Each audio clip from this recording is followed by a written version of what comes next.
You're in the great game now, and the great game is terrifying.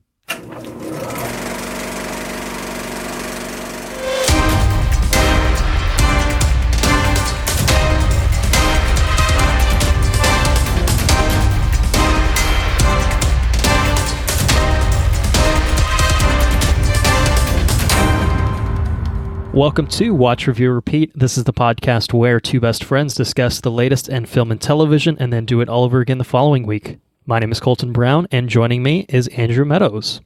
Colton Brown, here we are. We're finally back to talk some Game of Thrones. It's been a while, I think, since we last convened. My fault, definitely not yours. We'll get into it a little bit, Yeah, we're here talking Game of Thrones Season 6 on bonus episode number 17. Now, I say it's a bonus episode, although it's a little non-traditional as far as our bonus episodes are concerned because, I think it's not a secret that the final season of Game of Thrones has aired. It's concluded. We've seen it. We know what happens. I think we've sort of had some thoughts on it on some of the recent episodes that have been up on the regular feed between I think Pikachu and John Wick. So our plan to rewatch the series, we're still doing it. Let's put it that way. But unfortunately, just with exam timing for myself and just life, life happens sometimes. It got in the way of keeping adherence to the planned schedule that we had, which would have had us probably done with everything by now. So we're playing catch up in a pretty big way. So the pace from here on out is going to be pretty accelerated, which means that, yes, this is in some ways a timed exclusive bonus episode for our supporters on Patreon.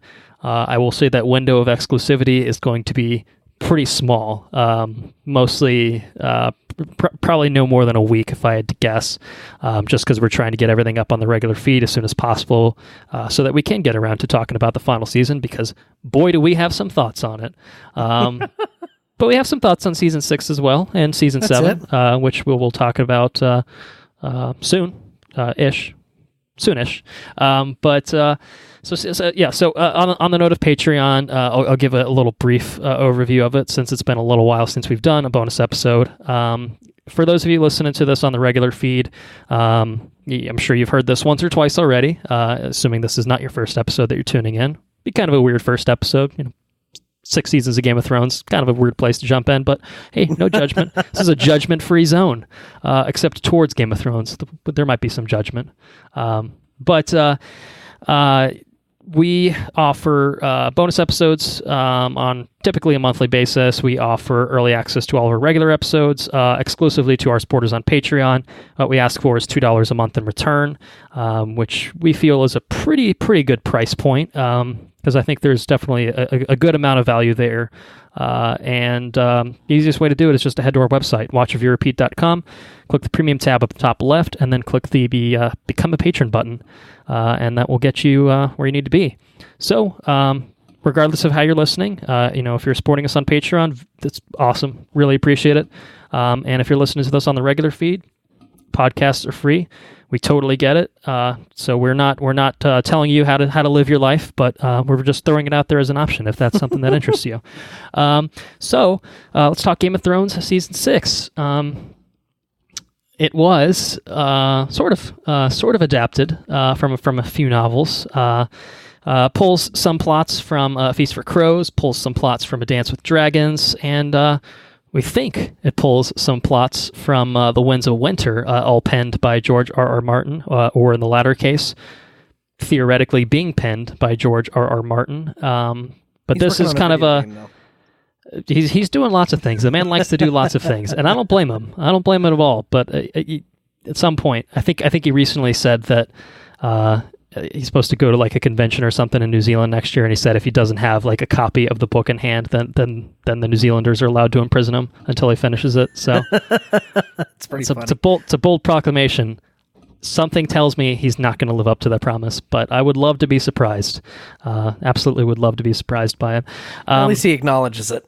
Yeah. I think he definitely knows. It's been years now. I mean, he's anyway.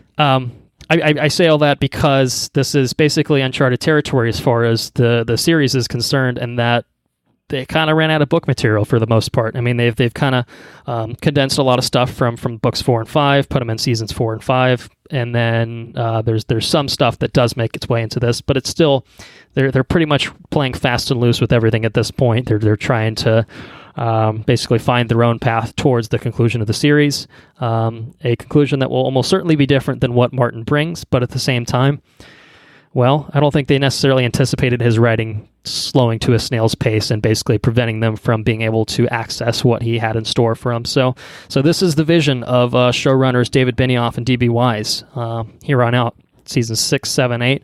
For better or for worse, this is what we're going to get. This is what Game of Thrones is. You know, there's a Song of Ice and Fire, the book series, and there's Game of Thrones, the television series. And although there's a lot of commonality, certainly in the early seasons, here is kind of the departure point. It's the breaking point. So, for now, this is what we got, and that's what we're sticking to. The season 6 aired April to June 2016. Brings back lots of returning cast members, and maybe some new ones. Mostly just returning ones at this point.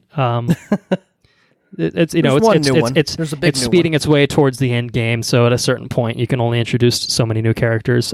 But starring in season 6 of Game of Thrones are Peter Dinklage, Nikolai Coster-Waldau, Lena Headey, Emilia Clarke, Kit Harington, Aidan Gillen, Natalie Dormer, Liam Cunningham, Carice Van Houten, Indira Varma, Sophie Turner, Maisie Williams, Conleth Hill, Natalie Emmanuel, Alfie Allen, John Bradley, Rory McCann, Dean Charles Chapman, Gwendolyn Christie, Isaac Hempstead Wright, Christopher Hivju, Michiel Hausman, Jonathan Price, Yvonne Dreon, Michael McElhatton, Jerome Flynn, Hannah Murray, Tom Vlashiha, and with Ian Glenn. Now, the folks that have listened to our episodes on seasons 1 through 5, they know it's coming. And they're probably covering their ears at this point. They're saying, "Oh God, just give it up at this point. Stop giving us this big long fucking synopsis. We watched this season. We know what happens. We know it. Well, fuck you. I'm doing it anyway. That's it. I'm a man on a mission, and I'm too far gone at this point. I can't break away from it. So let's talk season 6 and the state of Westeros as we begin season 6. Winter has come. Westeros braces for a winter which may become a new long night as the White Walkers and their army of the dead are poised to strike against the wall in the realms of men. In King's Landing, Queen Cersei Lannister has been publicly shamed by the Faith of the Seven and awaits her trial for regicide and incest. Even Grand Maester Pycelle has abandoned her and called her uncle, Sir Kevin Lannister, to rule as the new hand of the king. Even though Cersei has been released to their custody, her inept leadership nearly destroyed House Lannister's hold on the throne, and they have no intention of ever letting her wield power again. Kevin and Pycelle must attempt to mend the damage Cersei did to the Lannister-Tyrell alliance, and currently the Lannisters and the Tyrells on the small council maintain a shaky truce as they attempt to deal with the ongoing debt crisis, to the Iron Bank of Braavos, as well as to the rise of the fanatical faith militant due to Cersei's blunders. Yeah, get your shit together, Cersei. What the fuck? Cersei, meanwhile, though seemingly humbled, still has a few schemes she will attempt to play to regain control. All right, maybe she's getting her shit together. We'll see. We'll talk about it. In the north, the Boltons have triumphed over King Stannis, but in the distraction, Sansa Stark and Theon Greyjoy have both escaped, desperately jumping off of Winterfell's castle walls. Brienne of Tarth, who executed Stannis, must now deal with the consequences of putting her vow to avenge King Renly Baratheon before her oath to protect Sansa. In the Riverlands, after the Red Wedding, the remaining Tully forces are pulled back to Riverrun Castle, where they have been hopelessly besieged by House Frey's army ever since. The garrison is under the command of Robb Stark's great-uncle, the Blackfish Tully, and is the last bastion of Robb's short-lived independent kingdom that remains unconquered. Riverrun's garrison may be surrounded alone, fighting for a dead king, but their defenses are formidable, and they have enough food and supplies to last for years, and their commander is one of the most experienced and skilled generals in Westeros. The Lannisters and their Frey allies cannot let the siege of Riverrun continue to drag on if they are ever to claim any real control over the region. Off in Dorne, Ilaria Sand's poisoning of Cersei's daughter, the Princess Myrcella, has potentially forced Doran Doran Martell's hand into war against the Iron Throne, something he has been fervently trying to avoid. Across the narrow sea, in the free city of Braavos, Arya Stark killed Meryn Trant without the Faceless Men's permission, but without the proper training, the use of their masks has poisoned her and rendered her blind. Her training continues, nonetheless, but the blind little girl must learn to rely on her other senses to survive. It's kind of demeaning. Blind little girl is like, fuck you, Arya. Blind little girl. Right. In Slaver's Bay, Daenerys Targaryen's attempt to liberate Meereen has resulted in massive bloodshed, with the former slave masters conspiring to retake the city. In a large-scale ambush on the opening day of the games in Daznak's pit, however, Daenerys climbed onto Drogon's back to try to escape the danger, but she could not make him return to the city. And instead, the dragon flew north to the southern border of the Dothraki Sea, where the stranded Daenerys has been surrounded by a hostile Dothraki Khalasar numbering in the thousands. Jorah Mormont and Daario Naharis 2.0 have set out to search for her. Meanwhile, back in the city, Daenerys' advisors Tyrion Lannister, Missandei, and Grey Worm are joined by Varys in an attempt to hold together rule over the city, which is currently racked by an ongoing insurgency until Queen Daenerys returns, assuming she returns at all. At the Wall, Lord Commander Jon Snow attempted to prepare for the coming of the White Walkers by letting as many wildlings through to the south as he could, but tens of thousands more were killed and resurrected as undead wights at Hardhome.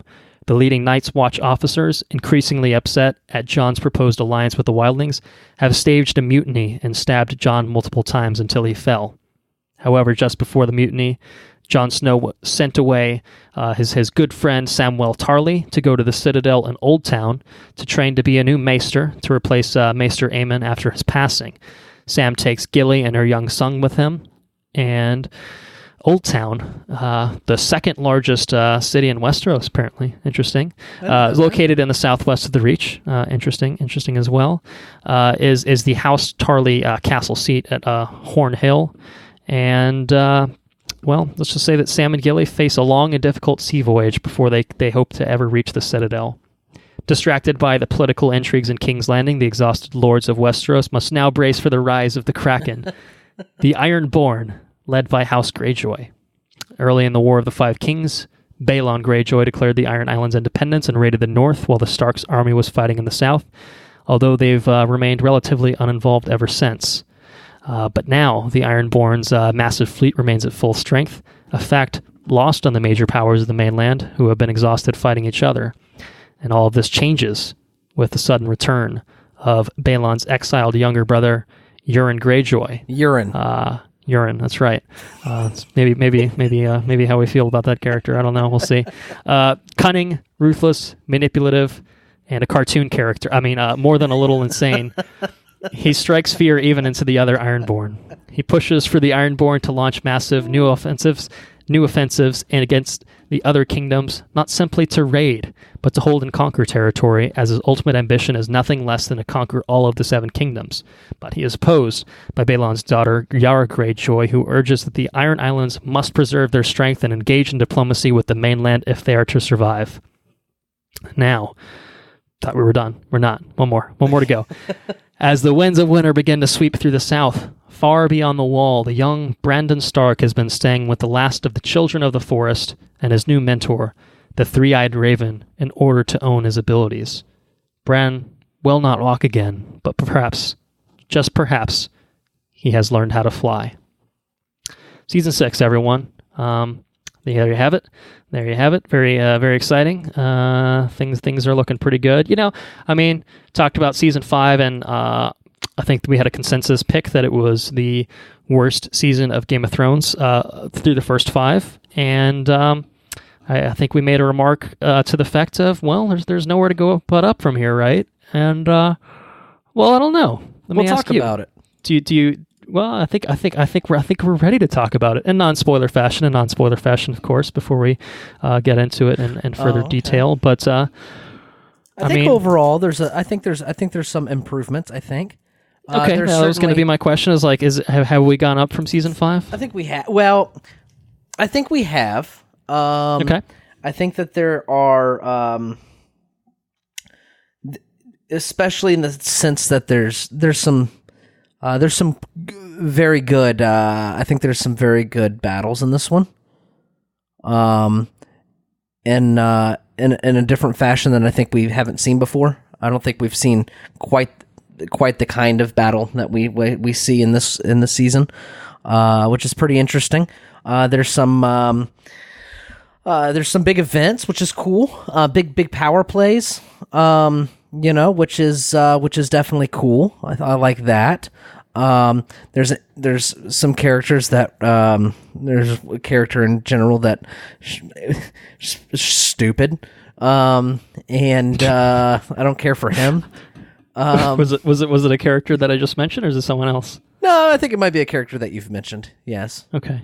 I was going to say I'm actually legitimately curious about it, but I guess we'll talk about it. We'll talk about it in the spoilers, I guess. Yeah. I think that. What else do we have here? Now it's worth pointing out. I don't mean to step on your toes just yet, but it's worth pointing out that due to the nature of the release schedule, due to the nature of my life kind of getting in the way, I only finished season 6 like maybe 2 or 3 days ago, whereas your ass finished it probably close to a month ago. That's it. Yeah, there was at least one of us was trying to keep pace and be ready for the new season when it came along, but So I realize I'm asking some difficult questions out of you to try to go back to the memory well. Once I realized how far behind, or once I recognized how drastically the pace was changing, I didn't move forward until the new season. Totally on me. So I appreciate you slamming on the brakes. Yeah. So I wanted to put that out there for the listeners. So yeah. So. I'll try to keep you up on speed, but I figure you've seen it. You've definitely seen it. So it's just been a minute. So scrolling through the notes here. That's right. We did get some. There's some really cool sword play. Which I really like this. There's one sequence. I think I know what you're talking about. I have a feeling. Yeah, it's pretty dope, as the kids say, I believe. That's what they say. That's what I'm told anyway. I'm not a kid anymore, so that's what the word is on the street. But we try to stay hip with the youth and all that. So I don't know. I think overall, I enjoyed it more than I enjoyed season 5. I think by a pretty significant margin. I don't think it's one of the best seasons, but I think it's certainly better than 5. So that's kind of where I'm at. From my recollection, right? It's tough. It's tough thinking back so far. I mean, really. Right. But I would agree with you, and obviously it's fresher in my mind and such. But that's true. It's true, and it isn't actually, because I started watching the season probably around the same time that you started watching the season. Maybe a little bit after, because I think you'd kind of cheated ahead when we recorded on season 5, when I hadn't watched anything at that point. Right. But I started the season. Probably around the same time frame, and it was only recently that I finally, got off my ass and finished it. So the early part of the season's kind of probably what the entire season's like for you, or it's just kind of like, I remember broad strokes, details. Who cares? So there is that. I'll put that out there, I guess, on the record as well. But I would say, regardless of how long ago I watched certain parts of the season and how recent I watched certain parts of the season, it's definitely a dramatic upswing from season 5, no doubt in my mind. I would agree with you in the sense that it's not top tier Game of Thrones, but I would say that it offers up some top tier Game of Thrones moments. Broad strokes, I think there's some really big moments, big plot developments, big key things that happen in this that are interesting plot-wise, are very interestingly shot, compellingly shot, and stuff that, it seems like a lot of season 5 was meandering until it got to the big points. And this one, I think, has enough big points sliced in throughout the length of the season that it keeps you on board, keeps you excited, and I think it addresses a lot of the shortcomings I think that we had with season 5. While at the same time, I think that's mostly what it is. I think that's what you see with this season and going forward, is that it misses the intricacies of Martin's writing. Yes. Or translating what was to be found within Martin's writing. So I think this one is pretty all right overall. I think we'll see it more in season 7 and 8, where the writing gets a little sloppier and sloppier as it just kind of moves from set piece to set piece. Here, I think there's still enough character moments overall that it's still pretty worthwhile. It's just I think the quality of the dialogue in particular just takes a step down. You know, the increased amount of cock jokes is, you know, it's almost at an all-time high. You know, and like it's all well and good. I don't. It's generally speaking pretty charming, pretty entertaining. But it loses a lot of the subtlety and a lot of just the meaningful things that went into, I think, the earlier seasons of the show that were present in the books. So I say that just as a way of saying that although I really like a lot of the season, I think there's a lot of great things that happen in the season. For me, in spite of all those things, as a collected medium, as a collected, you know, series of episodes, it doesn't work as well as some of the other ones because in its quieter moments, it's not the best version of Game of Thrones, which we've already seen. I think we can officially say we're past the prime of Game of Thrones. Which isn't to say that, you know, there aren't exciting things that lie ahead, but I think it's clear that when the series departed from the books, when it advanced past the storyline up until, you know, up through book 5, it's tough, you know, like they pretty much, you know, kind of found them in a boat without a paddle, so to speak. And even though they kind of knew where they wanted to go, well, let's just say it was sometimes, you know, difficult to find their way there, to figure out how to do it. And so there's a lot of shortcuts, I think, taken narratively, but that's not necessarily bad. Because I think what we do find in this season, that's more of that's the macro, to use your word from episodes past. That's kind of the macro view of the show. So that's getting ahead of ourselves. We'll obviously talk about the big macro viewpoint of the series when we get through the last season, because I think that'll be the appropriate place to do it as kind of a retrospective. Here you're kind of in the midst of things, and so it's a little unfair to levy that when you don't.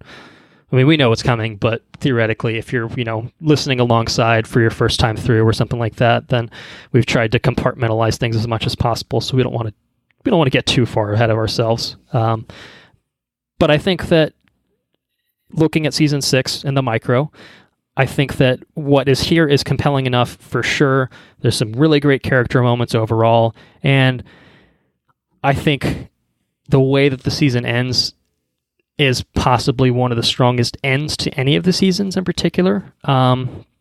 Based on spectacle, based on like big, you know, big chess moves, basically, in a way, you know, like really interesting Game of Thrones, basically being, you know, people playing the Game of Thrones and really, really interesting ways, stuff that promises things that could be really exciting, you know, for you know, basically the stretch run for the rest of the series. And so I think that what we see here is something that's really enjoyable. I mean, we'll talk about in spoilers kind of the big things that happen, obviously, but there's some stuff towards the end of the season that got me fucking emotional, even knowing what's to come. Like, even knowing how things play out, I was just like, that was quality. That was quality shit right there. Yeah. So I look favorably on season 6. I think overall, I would say it's definitely a good tier above season 5, even if it's maybe more towards the middle of the pack in terms of the quality of the first 4 seasons. I think it stands to reason that those first 4 seasons are like top tier television, period. And I think that this is up there with it. I don't think it's the best. I don't think it's, you know, it has its shortcomings, I would say, but overall, I think if you throw it into the middle of that pack, you know, you could shift your order, you know, your season rankings order around quite a bit. And it's one of those, like, if you put season 5, like number 1 or 2, I'd kind of look at you with like a little funny, like, you sure about that, dude?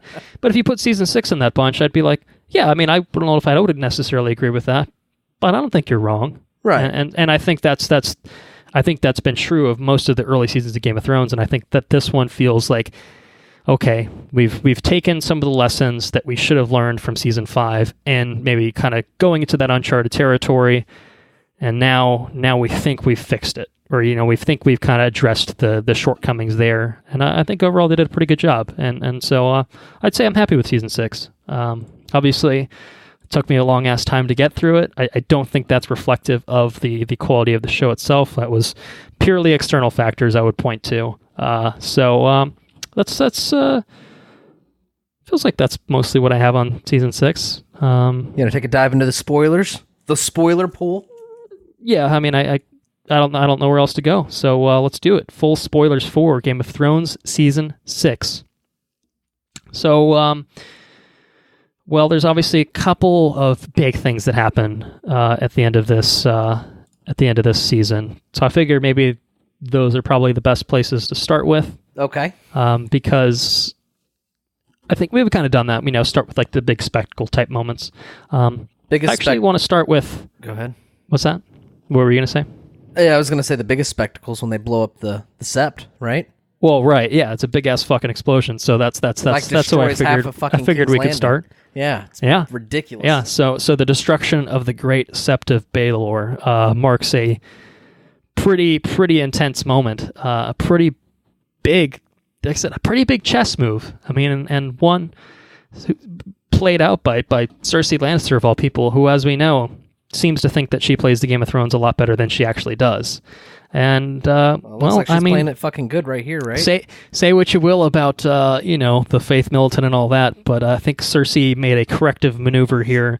One that looks like it. One that looks like it's a pretty clear victory, I think, in Cersei's book. I mean, I don't know how else you can spin it. I mean, well, they seized control of the city, and she fucking seized it back in one move.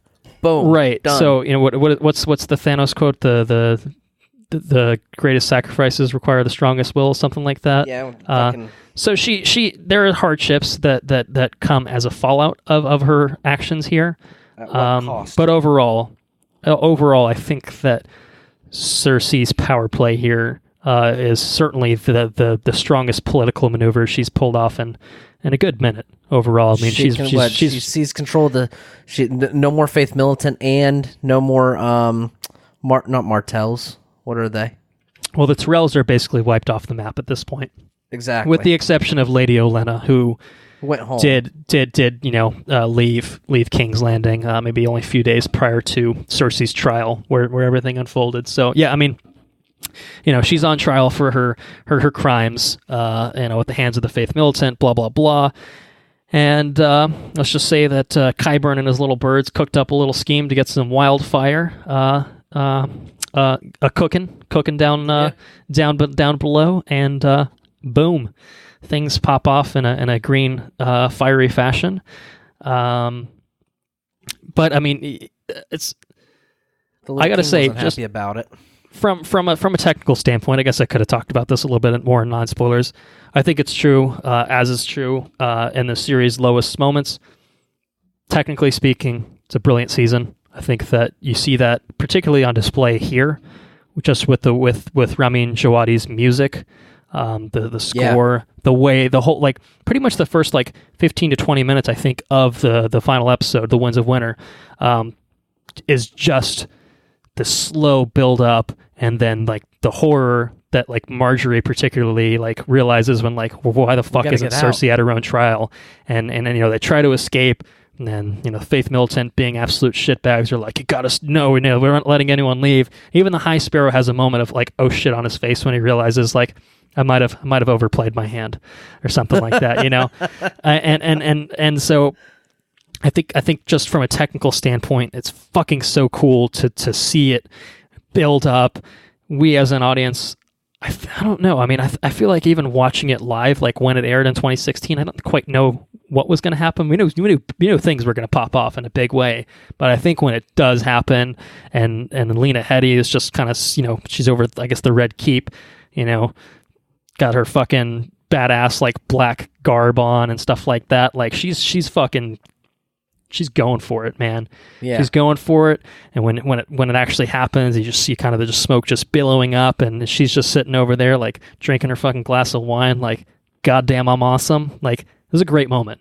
Mad Queen Cersei was fucking. I loved it. I thought they really, really nailed this particular moment. I thought it was great. They did. Easily one of the high points of the season for me.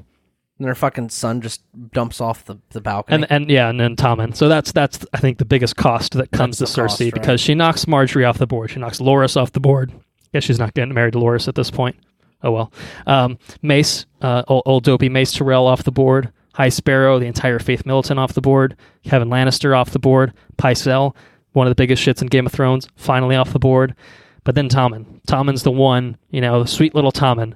Her one... Well, no, I think Marcella was pretty all right. But, she had Joffrey, who was like the biggest shitlord in Westeros. And then she had Tommen, who was legitimately like a really, really nice boy that just clearly was not fit to be king. Just not someone with great leadership qualities. And once basically Tywin got, taken off the board, it was kind of just like, he's up for the taking. Like, who's going to be able to manipulate him the hardest? And for the most part of this season, it's the High Sparrow that manages to pull it off. I think largely in the way that like Marjorie is trying to finagle her way out of her pretty shit situation. She leans into the Faith Militant. She leans into the High Sparrow, and she basically is able to kind of pull Tommen into that as a way, I think, to escape her own situation, or at least make the best of it. And so Tommen finally just breaks, Obviously, he realizes what's happening. Marjorie's gone, and we'll say he can probably put 2 and 2 together and figure out who's responsible for such a thing happening. And I think it was really good, though. It was really satisfying that they didn't muddy the water by letting Cersei know that he jumped off in that same episode. You know what I mean? She doesn't know about it. She relishes in her glory in that. True. In one thing. So I thought that was really sad. It left her victory twisted and everything. So it is hollow in some respects because no, she does know because she gets crowned queen by the end. Oh yeah, you're right. Okay. So it's more recent for me. So yeah, okay. But either way, I think you can tell that for all of her faults, Cersei loves her children, and now all her children are dead. Marcella died tail end of last season. As a side note, the ship did not turn around. We had a little bit of a spat about that on our season 5 episode, about you trying to spoil everyone on season 6 when we were only talking about season 5, and I was just like, no, dude, no. But they didn't turn around. They'd say Jaime just sails on home with a dead Marcella, and it's like, hey Cersei, look at this, and Cersei's like, why didn't you fucking just turn around, you piece of shit? She didn't actually say that, but I could tell. That was Cersei's gut reaction, much like it was yours. So you got a little Cersei in you, I must say. No, but yeah, I mean, it's like I said, I love it as a moment. I love it as like this, just this big fucking power play. One of the biggest power plays maybe that Game of Thrones has ever seen. I think so. And I like it because it feels like a natural way to take a lot of pretty, I mean, not necessarily like super integral characters off the board, but like there's a lot of people that fucking died as a result of what Cersei did here. Like I said, the Tyrells basically wiped off the map. The High Sparrow, Faith Militant, not sad to see that storyline conclude. And I think that's part of the crazy thing about this is like the Red Wedding is like the most horrifying thing because you fucking you love Robb Stark and you're all in on the King in the North. But then something like this, I don't particularly care for Cersei Lannister, but let's just say I might care even less for the fucking Faith Militant. So when I see them get blown to high hell, I'm just like, okay. We lost Marjorie, Queen Bey. We lost the Iron Fist. We lost Dopey Mace Tyrell and his excellent singing. But on the whole, I feel like this might be a net gain in terms of trimming the fat here, and well, it kind of streamlines the road for future Game of Thrones. You know what I mean? Well, I mean it's pretty much just Cersei and Qyburn sitting up at the top, and she's got the fucking mountain. Right. Who I don't know if you recall this. He pulls a spine rip on one of the Faith Militant at one point. Yeah, during it was some Mortal Kombat shit, and I loved it. It was fucking awesome. It was pretty great. But think about it though. Yeah. The contenders for the throne. Who else is there now? You're gonna have the. Well, there's no one in King's Landing at this point. You got people kind of conspiring around the realm, but overall, like it's pretty much just Cersei and Cersei alone, in King's Landing at this point. So, yeah, pretty good power play. She as of the conclusion of this season, she definitely did pretty well for herself. She atoned for her own mistakes effectively and allowing the situation to rise to this level in the first place. But hey, whatever it takes, right? Whatever it takes. So that's kind of what I have on that. I don't know if you wanna jump over maybe to some of the other biggest set piece in general. What would you say would be the next biggest set piece? Well, I would say that the Battle of the Bastards is probably... That's what I would say too. In terms of like the 1-2 punch, you have Battle of the Bastards and you have the Winds of Winter in terms of the episodes. So you have basically that. Now there's obviously other stuff that happens that's pretty big and such, but I think that they like to do the mostly self-contained episodes where like there's this big massive event that pops off. And Battle of the Bastards, I think, is that for this season. I think there's obviously what we just talked about with the Sept of Baelor. I think there's stuff in Marine that's pretty consequential as well. But I feel like Battle of the Bastards, like that's maybe there's just, at least on my part, more emotional investment in a lot of these characters, and I think maybe that. Yeah. But I think in terms of like, the way they kind of do it, I think with episode 9, where like the first 15-20 minutes is like hanging out at Marine, and then it shifts gears to Winterfell, and it's just Winterfell pretty much the whole ride home, Right. So I guess maybe it makes more sense to set up the stage for how exactly we arrive at the Battle of the Bastards, because as far as our listeners know, maybe they're just listening. Maybe they haven't watched the show for some reason. They're like, "Excuse me, who are the bastards involved?" And if you tell me that one of them's Jon Snow, that's not right. He's dead. You're wrong. But he's been revived. He has been revived. That's right. Thanks to Melisandre.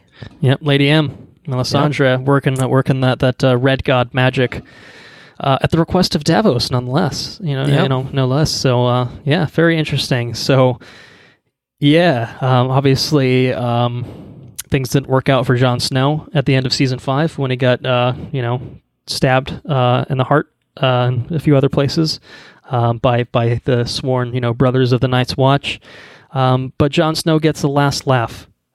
He's brought back from the dead pretty quickly. I think episodes 1 or 2, somewhere around there. And those first few episodes really kind of deal with him responding to that, like, holy shit, I just got killed, like by quote unquote brothers, like what the fuck.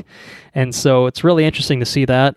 Very satisfying to see Sir Alistair Thorne and Ollie in particular with a noose around their necks, and they give you that little payoff. The audience gets a little payoff when you just see like fucking Alistair's just like, what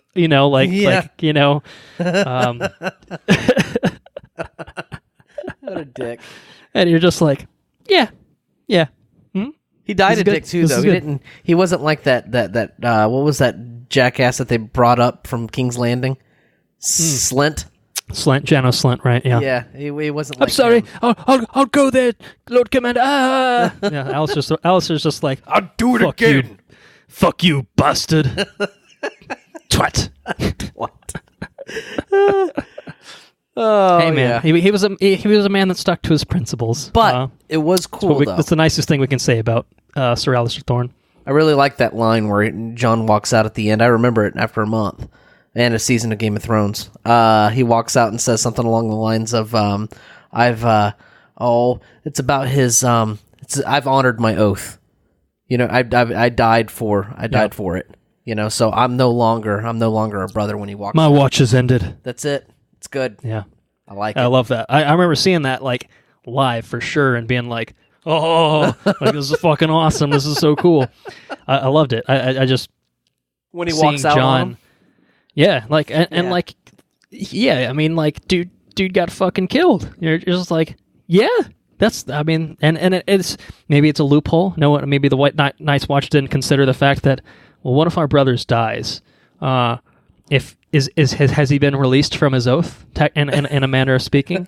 Then again, it's not like Jon Snow has necessarily kept entirely true to his oath. Although in service of the Watch, he fell in with Ygritte, and it doesn't say. It says he shall father no children. And he shall. That's true. He shall marry no women. He didn't father any children. Right, and he didn't marry Sam's fucking up on that. So if we're going to point the finger at anyone, I mean, and I guess it depends on how you define father children. Is that literally speaking, or is that just like I'm the baby daddy? Right. Well, not even literally though. Either I don't know. Anyway, it's not important. It's not important. But John obviously comes back and in a pretty big way, in a satisfying way, I think, for the audience, which, I think you and I have said on the record multiple times, John's one of our favorite characters. And so if season 5 was the end of Jon Snow's character, it would have been, I think, true to form for Game of Thrones.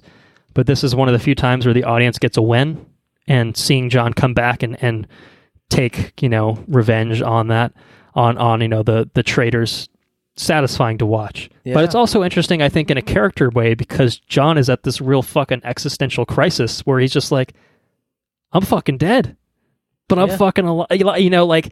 Like how does a man deal with that? And how does someone, as from the north, like Jon Snow, as self-serious as someone like Jon Snow is, how does someone like that deal with that fucking hard truth? And I think that's a really interesting thing to see. And so for him to say, fuck the Night's Watch, to finally, after many years where he's just like, oh, I've got to help my family out, had to basically stand on the sidelines as Robb gets fucking killed, as shit pops off with his family. His dad, Ned, gets killed. Mom gets killed. And I guess she's been dead, but stepmom, but that Well, Catelyn, yeah. I'll say no love lost between them, but yeah, the family's been through some shit. Let's put it that way. But he's had to kind of just grit his teeth through that whole thing happening, and now he's Jon Snow's ready to enter the fray. Yeah. Now he's pissed. He's a man on a mission for sure. And that effectively more or less brings us to Battle of the Bastards. But also, I think another important thing to mention that happens at the Wall is his reunion with Sansa Stark, one of the few remaining Starks. Or is she a Lannister? Or is she a Bolton? I don't know. She says she's a Stark. I believe her. She's a Stark, Sansa. But that was a nice moment, for two characters who I think kind of talk about it in dialogue. I think it happens in season 6 anyway. Not really people that got along as children. Sansa was kind of a snooty character to Jon pretty much in their youth, and it wasn't until Sansa had been brought low kind of throughout the 5 seasons to this point that I think she's kind of hardened as a person and she learns the understood what it takes to survive in this world and to thrive in this world, perhaps even. And so this is a Sansa that's kind of on the other side of things, much in the way that Jon has gone through the ringer in his own way. Sansa has absolutely gone through the ringer and come out stronger on the other side too. Even if some of the writing on that path was questionable, not to beat a dead horse, but it certainly bears mention. But to see those two characters, I think, come back together, I think was a really, really touching moment as well. And for them to kind of understand, that each of them has had their own journeys that have led them to this point, and to see how they kind of, deal with that. I mean, there's still, I think, a level of kind of, I don't want to say mistrust, but I think they don't fully understand each other just yet. Right. I mean, I think there's multiple times where, I think like Baelish in particular is kind of like pushing Sansa. It's just like, hey, like you're fucking, full-blooded Stark. Like you could be, the one in charge if you want to put it, out there. And then even stuff like with like battle plans and stuff like that, and talking about like Ramsay and, Jon's just kind of up his own ass, and Sansa's like, hey, I was brutalized by this person. I know this person. Why don't you ask me for help? Like, there is a resistance, I think, to really fully embrace each other.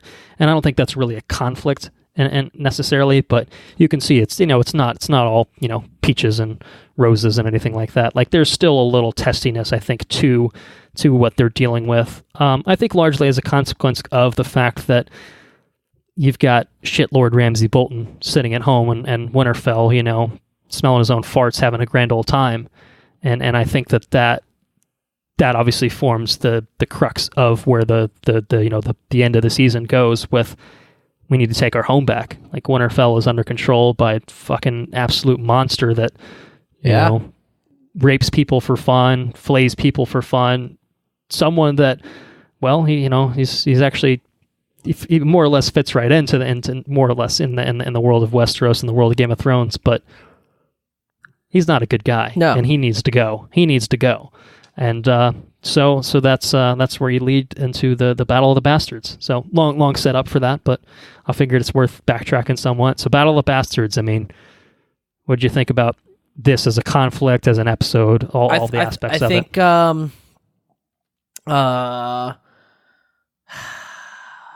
What is it?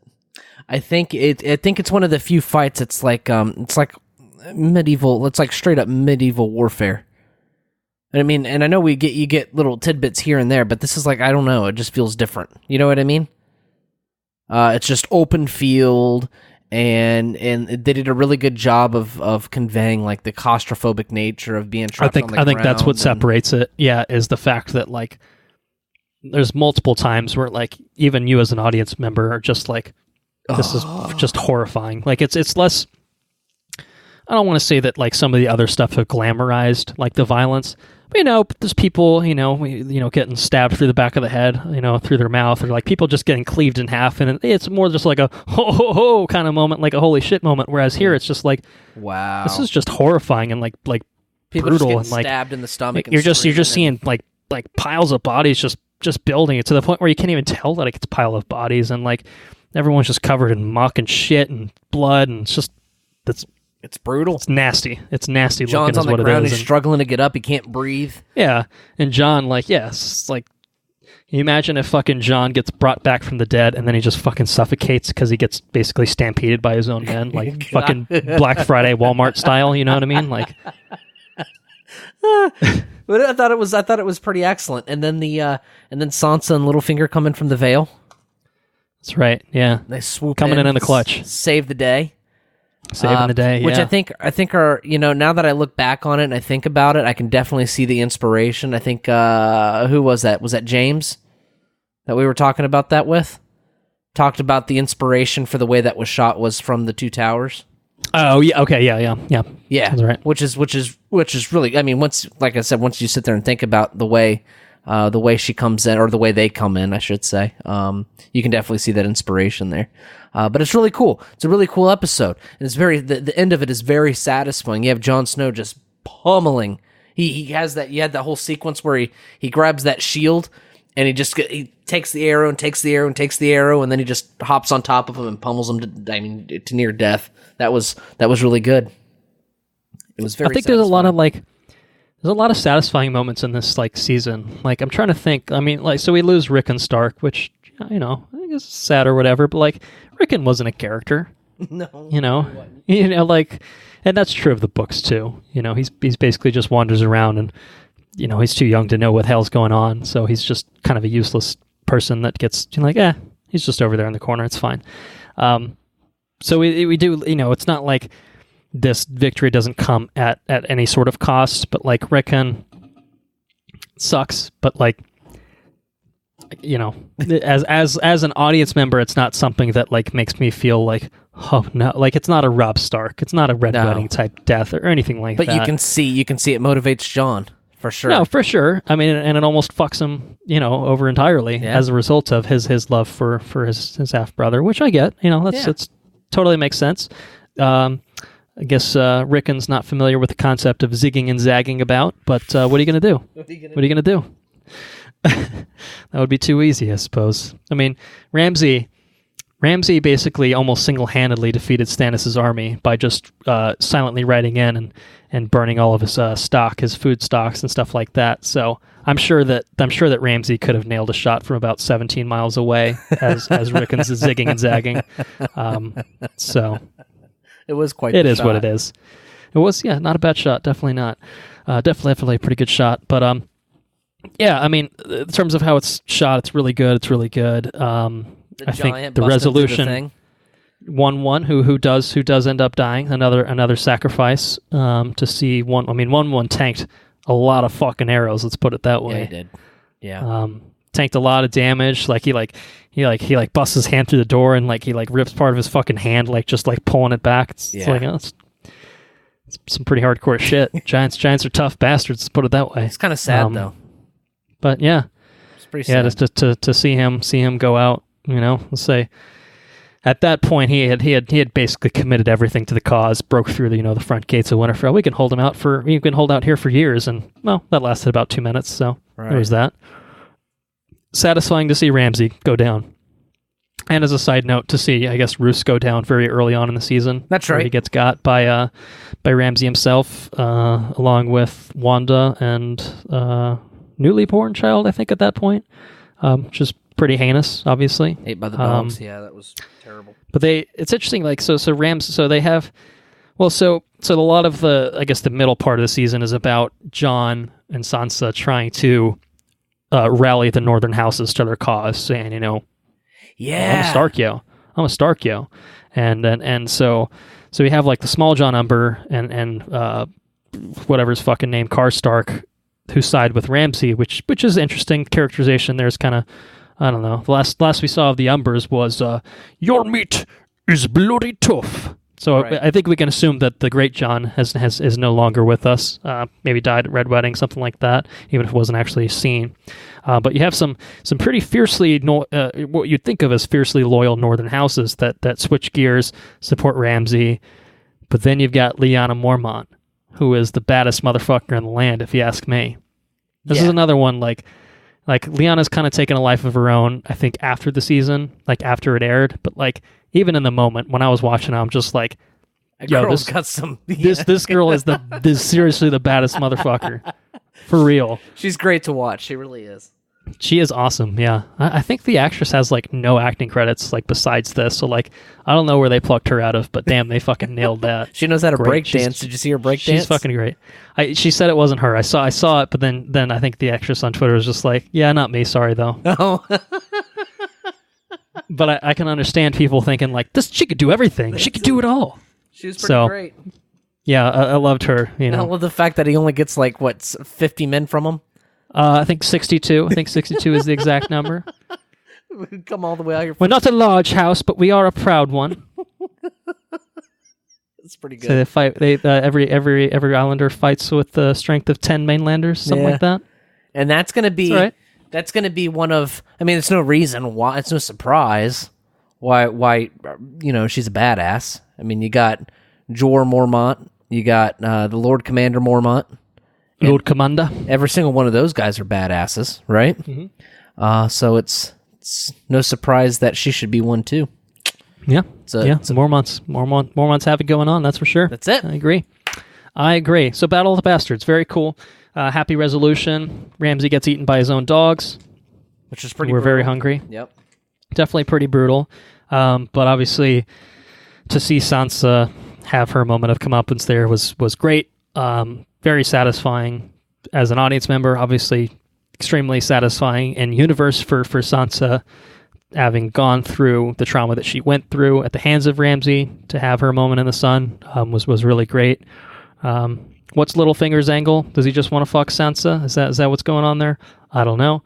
But at the same time, he did save the day. He saved Jon. He saved probably effectively Sansa as well at that point by riding into the Knights of the Vale. So for now we'll hand Peter Baelish a W for the season. Not bad. Not a bad season's worth of work. And it's funny because Sansa's a total bitch to him all the time. Yeah. maybe he just goes for that sort of thing, Maybe he does. You remind me of your mother. See, what you don't know is that I like to sneak in my Peter Baelish voice at least once every season. Oh, is that right? Every episode that we do. Yeah. So what I was doing was just slowly building to that moment where I could sneak it in there. I got it in there though. You did. Sometimes it's really nice because we've had 2 seasons where we've done the introductory quote from Peter Baelish, so I can just get it in right off the bat. It's great. Anyway. You want to talk about the magic? Yeah. Let's talk about the magic. What sort of magic are you thinking of? I'm talking about Bran. Tell me about the magic. Oh. Little Bran. And the Three-Eyed Raven? Yeah, and his adventures in the past. That's right. Yeah. So we talked about this a lot in season 5 of like, that's a good way that they could have done to fill in the lore. And I think that was probably coming from a place of, we know that that's kind of what they did for a good amount of season 6, but there's no reason they couldn't have done more of that in season 5 instead of just excising him from the show entirely. But I will say what we did see here was super cool to see. And it's stuff that, like, in the books, like, we see a lot of this stuff, like fever dreams and stuff like that with Ned, particularly with the Tower of Joy. Like, there's a lot of stuff that's in the books that it's kind of just like, how do you tell that to a showrunner? Like, how do you, or to a show watcher? How do you fill them in on, like, Robert's Rebellion and, like, some pretty interesting going-ons of Robert's Rebellion and, like, really integral moments and stuff like that. And I think this is a super creative, clever solution. It is. To have Bran, even if in terms of, like, Bran's character development, it's mostly just him, like, learning the past in the way that the audience is. It's not necessarily informing his character too much, in my opinion. It's more, it really is, I think, just a vehicle to show those certain things and what revelations that come with that territory, because that's something, you know, that we see in the last episode of the season that's like, hey, that's a pretty big fucking deal. But the Tower of Joy, the flashbacks, I think were just a goddamn delight to watch personally. Especially that sword. One of those things, man. when they started bringing that in, I was just like, oh fuck. You get to see it. I don't think they need to do it anymore because of the way they did this. But I've for the longest time been on the let's do a Robert's Rebellion miniseries type train for a while. Right. And I think the thing is with this, it basically covers enough of it that, like, yeah, you're not seeing the Trident, like the Battle of the Trident with you know, a young Bobby B and Rhaegar Targaryen and stuff like that. But, like, this is probably one of the biggest revelations that comes out of Robert's Rebellion and obviously, you know, what the characters that were involved in that conflict that we really don't really know, other than, like, hey, Lyanna Stark is the statue in the Crypt of Winterfell that Bobby V is like, I don't even remember what she looks like, Ned, and stuff like that. Also, I like to sneak in a Bobby B there at least once an episode if I can. I'm not sure if I got it in on the past couple, but try to. Got it in on this one. So the Tower of Joy, is Ned, Howland Reed, coming up on this tower, Sword of Joy, one might even say. And they have this combat sequence with the Sword of the Morning, Sir Arthur Dayne and Sir Gerald Hightower, two members of the Kingsguard under the Mad King Aerys Targaryen. What are they doing there? Who's in the tower? I don't know. We don't know. We do know. We find out. But, we see the early parts of it, like the way that the sequence is kind of broken up. We see bits and pieces of it throughout the season until we get to, like, the big thing at the end. But I think you were saying something about swordplay. Yeah, dude. This is it, right? Yeah, definitely. Yeah. Guy's fucking rocking two swords, just cling, cling, cling, cling, cling, just knocking them all. Oh, he's like a fucking Jedi, dude. I'm not sure if that's historically accurate. Then again, I guess this isn't accurate to necessarily any history except for Westerosi history. But you'd have to be a bad dude. Like, I'm not sure how effective that is. Like, because those are pretty good sized swords too. So he's a pretty strong dude. Let's put it that way. That's what I'm saying. he says our knees do not bend so easily. Except he doesn't. He doesn't say it in the show. But it's a badass quote. I had to throw it in there because my brother Jordan, was a little disappointed by the lack of inclusion of some of the finest moments for Sir Arthur Dayne. But nonetheless, and he was a renowned Kingsguard, right? Right. Yeah, he was like one of the greatest swordsmen ever to ever basically live. Right. Yeah. Which, to be fair, it was portrayed. He does beat everyone that he fights. Until he gets, like, stabbed in the knee or something like that, like from behind, or stabbed in the back by Howland Reed. You know what's funny though? It's Ned went down the same way. Right. Yeah, it was one of the Lannister bannermen. Yeah. Stabs you're fighting. and swoop, done. Yeah. So it's yeah. It's I don't know. It's like poetry rhymes, sort of. A little bit. That's what's happening. That's it. A little bit. It's karma. Not karma, not really, because but it's like poetry, I guess, more than karma. Anyways, it is kind of in a way. I mean, Ned basically lost that fight 1-on-1, and he only survived by, someone doing the quote unquote dishonorable thing, I suppose, in a sword fight, which is, stabbing a man in the back or whatever. Just pretty definitely a dick move, but survival is the name of the game. Live to fight another day, etc. So, you get it. Anyways, that was really cool. And we learned how Hodor got his name. Yes. We learned that he was holding a door. Yeah. That was his singular purpose in life, was to hold the door. Now, or something. How did this work? I don't know, because it's interesting. There's a few moments where it seems like Bran's presence in these seems to cause some sort of reverberation. Where like I think there's like a moment where like young Ned looks back.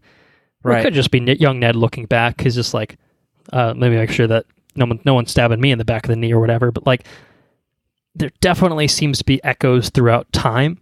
Like that seems to be something that the Three-Eyed Raven, or at least Bran, via the Three-Eyed Raven, is capable of. Right. Which is fucking interesting, because that seems like a big fucking deal. Like you ought to be able to... Like obviously, if you're the Three-Eyed Raven for a bit of time, the Three-Eyed Raven that we know seems to know what he's doing, and so clearly he's probably able to avoid such a thing. But like an unrestrained, unrefined Three-Eyed Raven, if they're capable of doing that, I mean, that's basically time travel in a way. Yeah. So I don't know. Like that feels like a big fucking deal. Which in the could books potentially, I feel like that could radically shape things to come, like in terms of like future events. Where like, hey, that seems like I mean, obviously he kind of does it unintentionally here, but if you could control that power, I don't know. Yeah, that seems like something that would be interesting to play with. Yeah, but aside from the Arthur Dane stuff, we didn't get a whole lot of cool magic shit from him. From the Three-Eyed Raven, you mean? Yeah. I don't think I could. Yeah, it was. You probably. Yeah. His singular purpose was the big reveal at the end, which. Right. With John. But at any rate, yeah. So we don't know how Hodor how he got all fucked up. Yeah, I mean, just other basic echoes through time.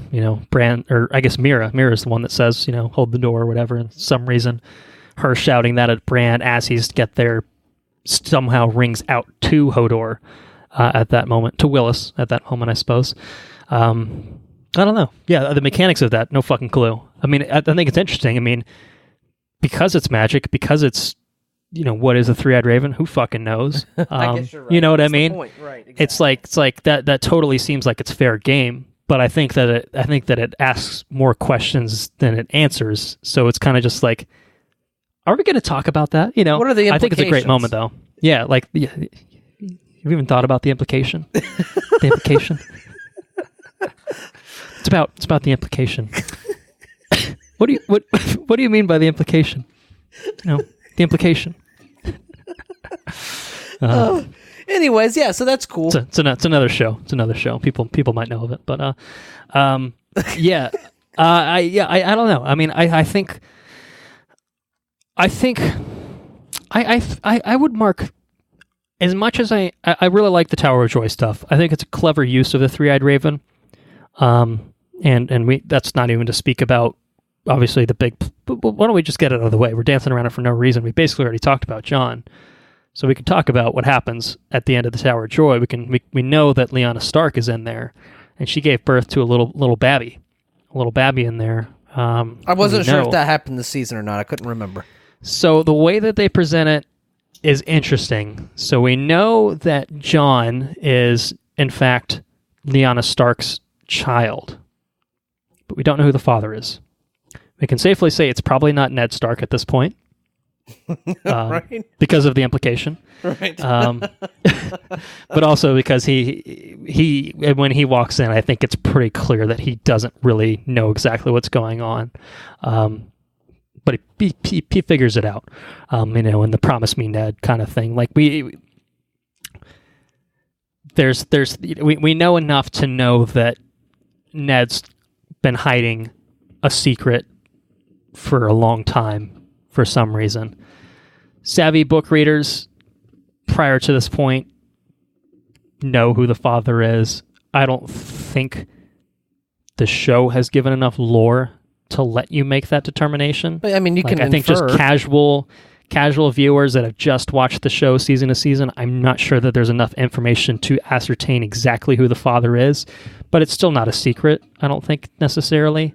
At But that point, I think they touch on that revelation a little bit more head on in future seasons, so we can maybe save that thread unless you have something that you're. no, yeah, I mean, I have an suggesting as an observation. At alternative. that point, whenever they go to the tower, they say, "Drop the sword. The war's over."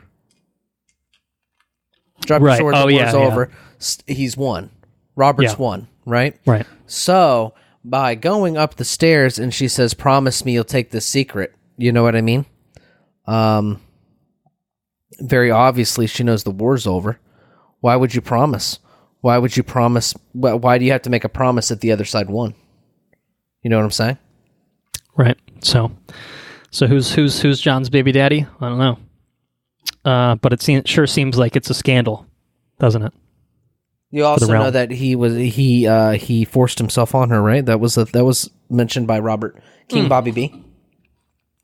Yeah. There's stuff that they talk about with a certain someone, and I think there's even a scene in the crypt in Winterfell between Sansa and Baelish, where like Sansa's like, so and so forced himself on my mother, and even though he was like apparently like the coolest dude in the realm, and then Baelish is all like, but did he? And so. I think we'll dance around it. I don't think it matters too much because I don't think anyone listening to this is going to be shocked by it. But I think that they do deal with it head on, at least in season 7, if I had to guess. And so I think that maybe we'll just revisit it. Okay, that's cool. Because I think it has bigger plot implications at that point, Right. because of the nature in which it's discussed. So anyway, John is not Ned's kid. We know that for a fact. So that's different. That changes things, right? You know.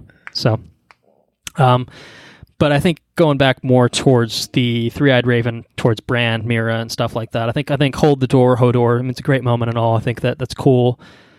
I just feel like, narratively speaking, the stuff with the Three-Eyed Raven isn't dealt with enough depth to give it any sort of gravitas. Yeah, there's no satisfaction. It's just kind of there, and it's just kind of just like, okay, and then the Children of the Forest are just there, and then they're not, and then they're just like, okay. And the Three-Eyed Raven is just dead. And I guess like Bran has the encounter with the Night King, where the Night King like marks them, and so they can get into where they are, and I'm just like, huh? What's any of this about? You know what I mean? Like, it's like, yeah, it's the broad strokes are there. I get that they're trying to get to a certain point with these things, and they literally use Bran to tell Jon's story. Right, and that's what I think frustrating about it. Is like you could really go do something cool. Like, if you were going to do that, you should have done that in season 5, I think. Yeah. To fill that time, and then season 6 be like, okay, now we've got a whole season's worth of stuff to play with. Let's do some super interesting shit with Bran. Instead, it's just kind of just like, I don't get anything in service of Bran as a character here. No. I don't get anything in service of the Three-Eyed Raven in terms of what the fuck that means, other than I can see the past and somehow influence it, potentially. And Mira, okay. She can pull a thing. She's very protective of Bran. I'm not sure why. He's just kind of a dick. But and Hodor is... Hodor. I mean, what a fucking tragedy of Hodor, I guess, you know? Basically, his whole life was fucked by Bran in a way, and sacrificed him for the dude. And, like, you know, it's been multiple times where, like, you know, Bran just assumes control of Hodor and starts fucking murdering shit, and Hodor wakes up and he's just like, oh God, what have I done? You know, like, Bran, you fuck. It's pretty horrifying, actually. But I feel like they just don't deal with any of it. They don't deal with any of that head on. And I think that's totally stuff that should have been ripe for storytelling. That's just like, they just dance around it as much as possible. And I think that's one of the more frustrating things of this season, is just like, I want to know something about it. I want to know something. Although, I gotta say, I forgot about this until just now. They did bring back a certain character from season 1 that disappeared in season 1. Uncle Benjen. Oh, they did? Yeah, he's a badass. Yeah. That's pretty cool. Cold hands, sort of. So I think they merged some characters from the books and made that work. But that was cool. That was cool to see. I was just like, oh, they are going to bring that plot. But there's actually a lot of plot threads in this particular season where it's clear that once they got past the book material, they're like, okay, we need to figure out like what are like the dangling plot threads from seasons past. So there's a lot of stuff like the Brotherhood comes back for the first time in a couple seasons. The Greyjoys finally do something for the first time in a couple seasons. So there's a lot of kind of plot threads that they intentionally, it seemed like they brought back. There's I don't know if you've seen the oft quoted meme from back in the day, but it was the SS abandoned plot lines. And it was Gendry rowing in his boat, but then they had like Thoros and Beric in there, and I think like the Greyjoys were in there, like Yara was in there, and so they did do some legwork, I think, to deal with some of the plots that had kind of just been dangling out there. Although I think Benjen, totally, they could have left that completely unanswered, and I think that would have been fine. It just disappeared behind the wall. North of the wall, who fucking knows? You know what I mean? But it was cool to see him back. I thought that was a neat way to handle things, to bring him back and use him as a medium or as a means to save Bran and Mira and bring them basically back, I guess, to the wall. I think is kind of where we end with them, where he just dumps them off and is just like, all right, well, if you want to get back to Jon's storyline, carry on. That's it. So yeah, that's it. You know, maybe there's more. Maybe there's more to know. Maybe we'll find out in season 7 more about the Three-Eyed Raven. What does it mean? What's it all about? What are the implications? But that's what are the implications? Yeah. you ever even thought about the implications? So yeah, moving on. I think the rest are kind of just a little bit more one-offs until I think we'll save Marine for last because I think that's probably the most consequential. So, you know, we want to have, like, we typically try to save something impactful. It's usually been King's Landing, but we got that out of the way early on this episode. So there's a lot of just kind of like little one-offs of just like a few characters end up here and such. So River Run, we can talk about River Run a little Run's bit. pretty funny. I enjoyed River Run.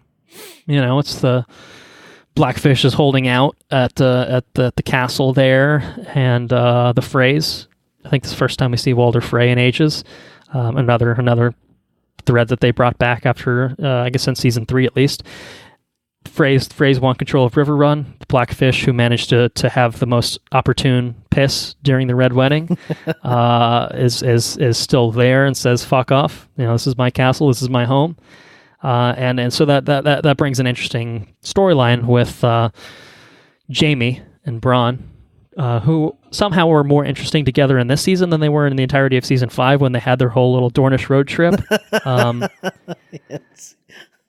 Oh, what a waste! They go down and have to mount this siege of River Run. So that it was kind of an interesting thread. It's the first time we see Edmure, I think, also since the Red Wedding, which, need to remind anyone, was his wedding as it turned out. So, yeah, it's interesting to see. We'll chop his head off. We'll cut his throat. We'll cut his throat. Just do it. Get it over with. So do it. Yeah. I think Blackfish was awesome. Yeah, I like the Blackfish a lot. I think it's a little cheap that he just got an off-screen death. It's not. I don't think it's cheap that he died. I just think it would have been cool to give him I don't know. I mean, I guess Game of Thrones isn't necessarily about giving everyone a heroic moment or like a blaze of glory type thing. But I think having a little bit more there would have been fine with the Blackfish. But I did enjoy what we got with this character and him being pretty stoic and just being like, "Hey, don't let fucking Edmure back in. It's a fucking trap, you dipshit." And then as soon as he walks in, Edmure's like, "Everyone lay down your weapons." And Blackfish is like, "You dumb fucks. You fucking dumb fucks." He was right, as it turned out.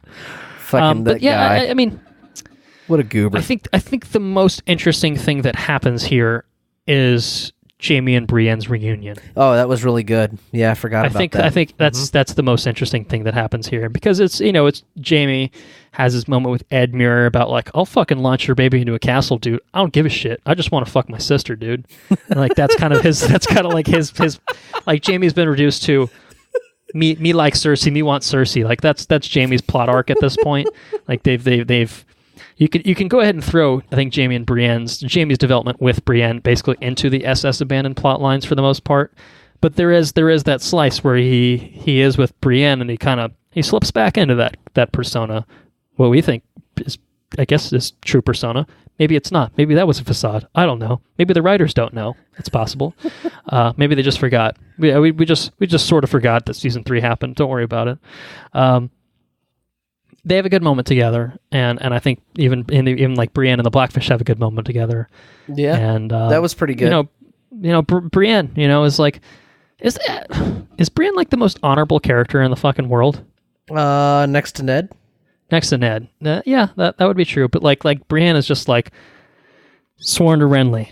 Boom. Avenges him by killing Stannis and then she swears to Catelyn, and she's just fucking gung ho this whole time. And like even fucking person, dude. Like she sees the good in Jaime Lannister of all fucking and the Kingslayer of all fucking people, and still feels the effects of that. It's the funniest through thing. Season 6. What's that? It's another poetry thing. The most honorable knight, the very definition of what it is to be a knight, is someone who can't be knighted. Mm-hmm. Yeah, well, little poetry thing, right? I guess if she had a cock, she'd be fine. It's a very important thing, a cock. And then who said that? Varys says that, I think. I think it comes up in a later season, if I'm not mistaken. Oh, although it probably comes up in every season because again, you can never. I think just much as I have a quota for my Baelish and Bobby B voices, I think there's a cock quota per episode. Not a literal cock quota in the sense of like, oh, we need that male genitalia in full display.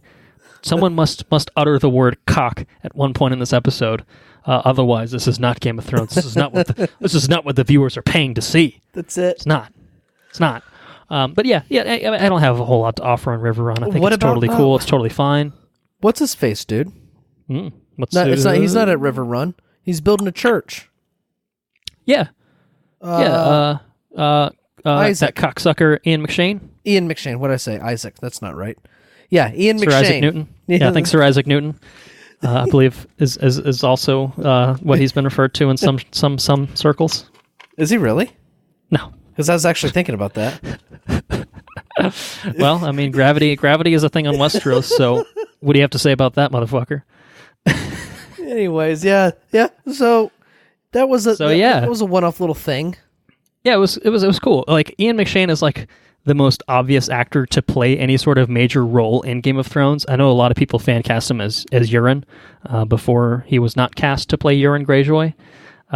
But he would have nailed it. He would have 110%. Oh man, he would have elevated that role as much as possible. In a way, I think that it would have needed, perhaps. But Brother Ray, as portrayed by Ian McShane, he's a bit of an irreverent Septon, but he's a cool dude. He's a cool customer, and he's trying to reform a certain someone who also was on the SS. He wasn't on the SS Abandoned Plot Lines, but he was someone left for dead in season 4. Yeah. None other than Sandor Clegane. Did we not see him at all in season 5? No, because last we saw him was when he got kind of fucking pushed off the mountain. By Brienne, right? By Brienne, right? Yeah, and Arya's just like, eat shit, dude. Like, that was the last we saw of the Hound. Brienne, and we didn't have any Hound in season 5. Well, for all intents and purposes, we could have just assumed that the Hound was done at that point. So I think, whereas Bran was very much just kind of like, we know something's happening here, like you will fly. Okay, but not until season 6. You're not going to fly in season 5, you little dipshit. Whereas the Hound basically, if we had never seen the Hound, I think through the rest of the series, it would have been just assumed he died, right? Yeah, dude fucking had like a bone sticking out of his leg and shit. Like he's done. He ain't going anywhere fast. So, and I don't know that there's anyone around. But as it turned out, there was someone around. I guess within a few days, Brother Ray to the rescue. Yeah. And tries to kind of reform Sandor into being, a little bit more of a peaceful man, someone not so disposed to violence and such. And I loved this episode that they did with them, because it was a good way to obviously bring the Hound back, who I think is one of the most interesting characters I would say overall for the series, and in a series full of overall pretty interesting characters, but like someone that he's got facets. He's another character that, like, even from the beginning always showed flashes of being a little bit more than he let on. And I think that we saw that brought to the forefront with him and Arya in season 4, which I know you're marked as one of the best pairing in that season. Yeah, it was really good. And so we see him here in kind of a different mode for most of the episode, and trying to turn over a new leaf, trying to be someone a little bit different than his former violent self, But then the cocks have to come in. But then the cocks, so many cocks. 3 of them, 4 of them maybe. Yeah, some members of the quote unquote members of the Brotherhood Without Banners come in and fucking kill the whole sept. As they're building it, murder women and maybe children. Might have been some children there. I'm not sure. Seems like there probably were. Throw that Ian McShane over that thing, man, in the middle of his church. Yeah, it's fucked up. Some fucked up things. So I know Ian McShane said he only kind of wanted to do the one-off episode. That's kind of why he did it, I think is what he said. I mean, but I know a lot of people in the moment were disappointed that like he wasn't getting that bigger role. It's just like, this guy should be in every fucking season type. Like he is absolutely that actor, and obviously with Deadwood, he was no stranger to HBO. Right. Because American Gods, I assume he's still, I assume he was in both seasons, but yeah. So obviously he's not someone that's above doing TV work by any stretch of the imagination. It's probably arguably what he's known for more so. Right. As his film work, his excellent film work in Hellboy 2019 as a side note. That's a little spirit monster. I hope he enjoyed his paycheck. That's all I have to say about that. John Wick. So we just talked about him in John Wick. He's great in that, to be fair. I can't think of anything he's not great in, honestly. I mean, besides Hellboy. But yeah, I would say there's one. But like I said, yeah, but he's deserved a paycheck after I think putting in some serious work, and so he took one look at that, and he had to make a hard decision with his life and say, you know what, I will take these millions of dollars and exert no effort in acquiring them, and can you blame a man? Can you? I mean, I don't know. I wouldn't if I read that script anyway. Depends on where you're at in your career, right? That's true. Anyway, so yeah. So it was pretty shitty to see him go out so brutally. But we do see the resurgence of the Brotherhood Without Banners. See Barrick, see Thoros back for I think an episode towards the end of the season. Yeah, where the Hound confronts him and says, "I'm gonna fucking kill him, motherfucker," and he gets 2 out of 3. It's fair, I suppose. Yeah, it's good. But I think overall it's mostly just like hey, the Hound's back. And that's it. He's pissed, No, it was a good way to, like you said, it was a good way to explore his character, and yeah, it was cool because they did the cold open where you didn't quite know what was going on, and they pull back, and you're like, oh, it's that fucking burned face, it's the Hound, like he's back, baby, I think it has more impact when you hadn't watched, season 4, within the past couple of months, I guess in my case, but to watch that, a year and a half after the fact, and fucking the Hound shows back up, like that's a cool moment, I think the way they did that was really cool. But yeah, that's about it. Let's knock off some of the smaller ones real quick. So like Old Town, dude, Sam and Gilly. Yeah, Sam is I mean, he's made his dreams come true, dude. He's got himself a woman. He's in Old Town training to be a maester. Like, he's never wanted anything more in his life to be where he's at right now. That's true. It's true. And that's awesome. I think that's really... Not to mention Old Town Library strikes a striking resemblance to the Temple University Temple Library. Law Library, is that... Yeah. I gotta say, having spent many evening in there, when I rewatched when they get to the Citadel, I'm like... This is a little fancier than Temple, I must say. I think it's a fun comparison, but I'm not sure that it's entirely accurate. To the uninitiated, I was blown away. It's like the only place I've seen so many books is in Old Town. And the thing is, this is mostly just a tangent, but the current state of law is that, as with most things, everything's online. So there's very little actual book reading, whereas Westeros doesn't seem to have the internet. Maybe Bran. Maybe the Three-Eyed Raven's is a form of the internet in a way. It's the precursor. They'll find a way to be able to replicate that and put it in little machines, little doohickeys. But it's not quite the same. But it is nice. It's a novel thing to be surrounded by, just like books, like anywhere the mind looks, like it makes you feel smart. You just feel smarter for being in the room. At least I hope, anyway. We'll see if that held true. Right. Yeah, I think for the most part, I mean, Sam does end up at the Citadel, which is cool, but there's really not anything that happens with that in terms of Season 6. I think that's a future thing. A lot of what happens with Sam in Season 6 is coming back home.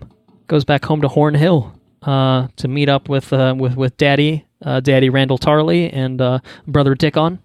Excellent name. Excellent name, Dickon. I think I might name my child Dickon. Because there weren't enough cocks in the season, we had to name a character Dickon. Yeah. To be fair, I do think that was in Martin's book, but I think he might have been taking the piss when he wrote that.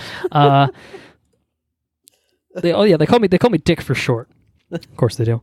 Yeah, it's interesting. He comes with Gilly and kind of dresses her up and pretends that, oh, she's from the north. Well, don't tell him how far north, etc. And we knew that Sam was a character that basically got sent to the Night's Watch because his dad was just like, you're not taking my fucking place here. Like you're renouncing your fucking lordship. Like you're a fat piece of shit. You're a fucking useless sack of shit. And man. You're gonna make something with your fucking life. You goddamn worthless asshole. Like that's basically his father's mentality to Sam. Yeah. And then Sam comes back to deal with that head on. And well, let's just say his father has not changed his tune by any stretch of the imagination, and he's not any more pleased when he finds out Gilly's true heritage from north of the Wall. She's a wildling. I thought the Night's Watch might make a man of you yet. Something like that. I don't know. He does steal that sword, though. He does steal Hearts. He steals Heartsbane. So Sam says, "You know what? Fuck you, Daddy. I'm stealing your fucking sword, motherfucker." That's pretty cool. Sam. I mean, we love Sam, right? He's basically like the author insert. He's the George R. R. Martin of the series. He's pretty great.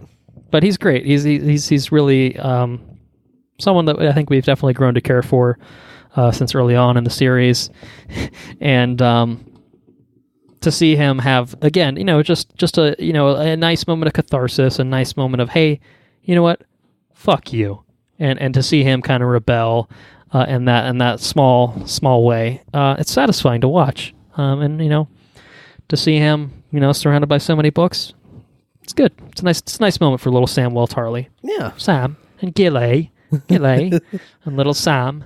So good for them. Sam's got a lot of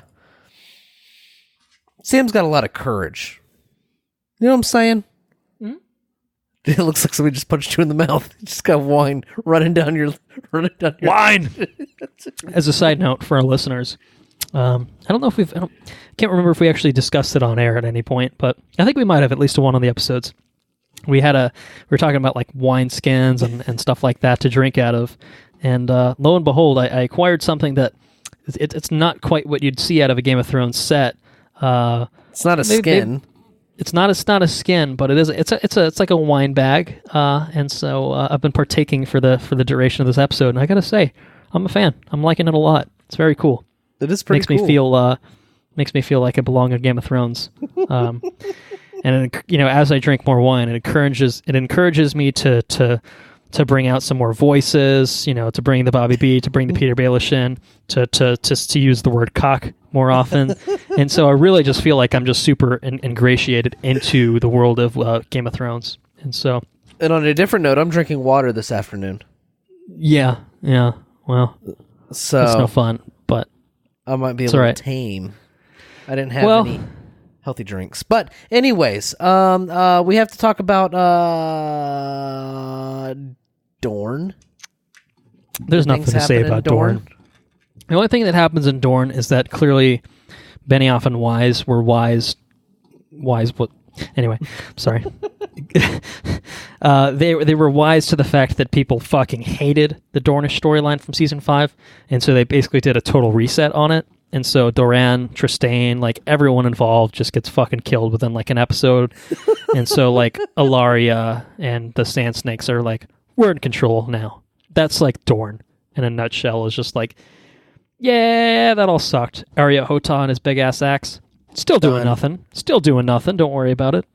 Complete useless sack of shit.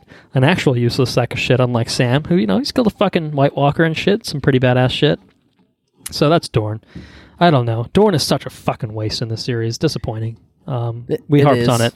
We harped on it for a lot of the last episode on season 5, where what could have been the coolest thing in the season wasn't. And here it's just kind of just like a reaction to that of just like, well, at this point, we didn't get it right the first time around. We're not even going to try the second time around. So we're just kind of, we're going to get this back to a sort of status quo and go from there. So that's Dorne. That's Dorne. There's nothing going on there. There's a little something going on in the Iron Islands with Euron Greyjoy getting introduced. One of, I think, the few new characters, like overall, like it's getting to the later series, later stages of the show, and so there's probably a hesitation to bring in characters that are going to shake anything up in any sort of meaningful way. But Euron definitely seems primed to shake things up in a pretty meaningful sort of way, potentially, as a competitor to the Salt Throne. I think what we see at the Iron Islands is, I think it's an important development for Theon.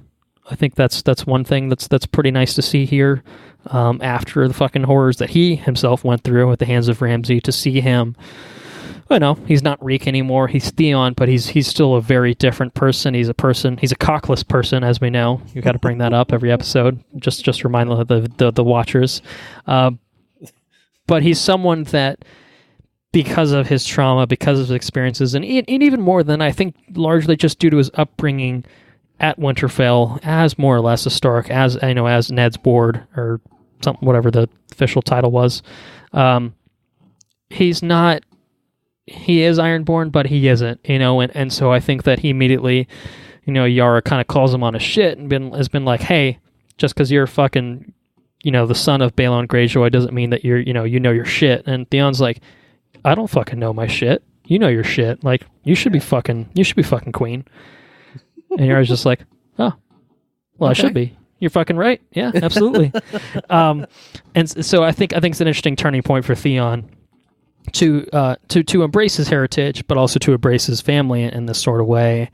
And for Yara, that obviously, I like Yara, but it's another character I think that just isn't given so much, just enough depth in this particular series to make her more than what the page just kind of gives off. Like, she's cool, she knows her shit, she's Ironborn or whatever, but like, that's just it. Like, I don't know that people really care that much about Yara. Like, do you? Like, do you get an impression of people like, I'm so in on the fucking Greyjoys right now? Like, the Greyjoys have like they're very on and off. Like, season 2, they got a bit more play with Balon, and then like they kind of just dropped off. Like Theon is kind of the only one with any sort of, I think, meaning to his character, because he's been with us since season 1, and because he's gone through a fucking arduous journey that's led him to this point. I think that's consequential. But then Euron Greyjoy. I could call him Euron, but I'm just going to call him Euron because, let's be honest, this character fucking sucks. He's the worst. Oh, God. I'm simultaneously laughing at the fact that Euron Greyjoy is a bad character, and the fact that Andrew has decorated his cat's head with a bunch of hair that has shed from her body, and I wish everyone could see what what's like I'm looking at right now. Little Trump hair, little toupee, little cat toupee. Oh, God. It's probably funnier when you've been drinking a bunch of wine from a wine bag or whatever. But anyway. Yes. Anyway, Euron Greyjoy. What say you about Euron? Not that sort of the Euron we're talking about in the context of it's the raining Greyjoys. one day in the Iron Islands. Surprise, motherfucker! I'm here. I'm going to push you off this bridge. Well, okay. So that happened. Right. Yep. Sure. And then within a couple minutes, we're going to go down to the beach. You're going to dunk me in the water. I'm going to wake up, and we're going to chase these people off the island. We're going to kill them. And everybody's like, yeah! And has anyone seen my nephew and niece? I'd like to kill them. Okay. All right. So he's like, I don't understand what their approach is with this character. Like, he's He is a cartoon character, and like all subtlety with any of the writing just gets immediately tossed out the window anytime he's on screen. Like, I don't think he was cast particularly well to begin with, but I'm of the opinion that I don't know. Like, even if Ian McShane unfortunately got saddled with this fucking role of all the roles, there's very little I think he could have done other than just making him a lot more entertaining to watch.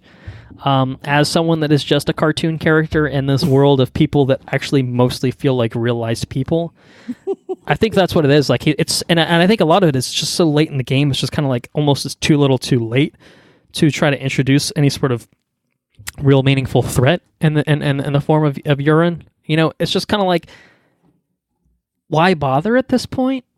Like, I know that he's a character in the books. He's a very different character in the books. Like, he's a mysterious, like, magical fucking dude in the books, and here, like they strip him of anything that could have been remotely interesting and just make him into like a pirate. Like, he's like Jack Sparrow, but not charming.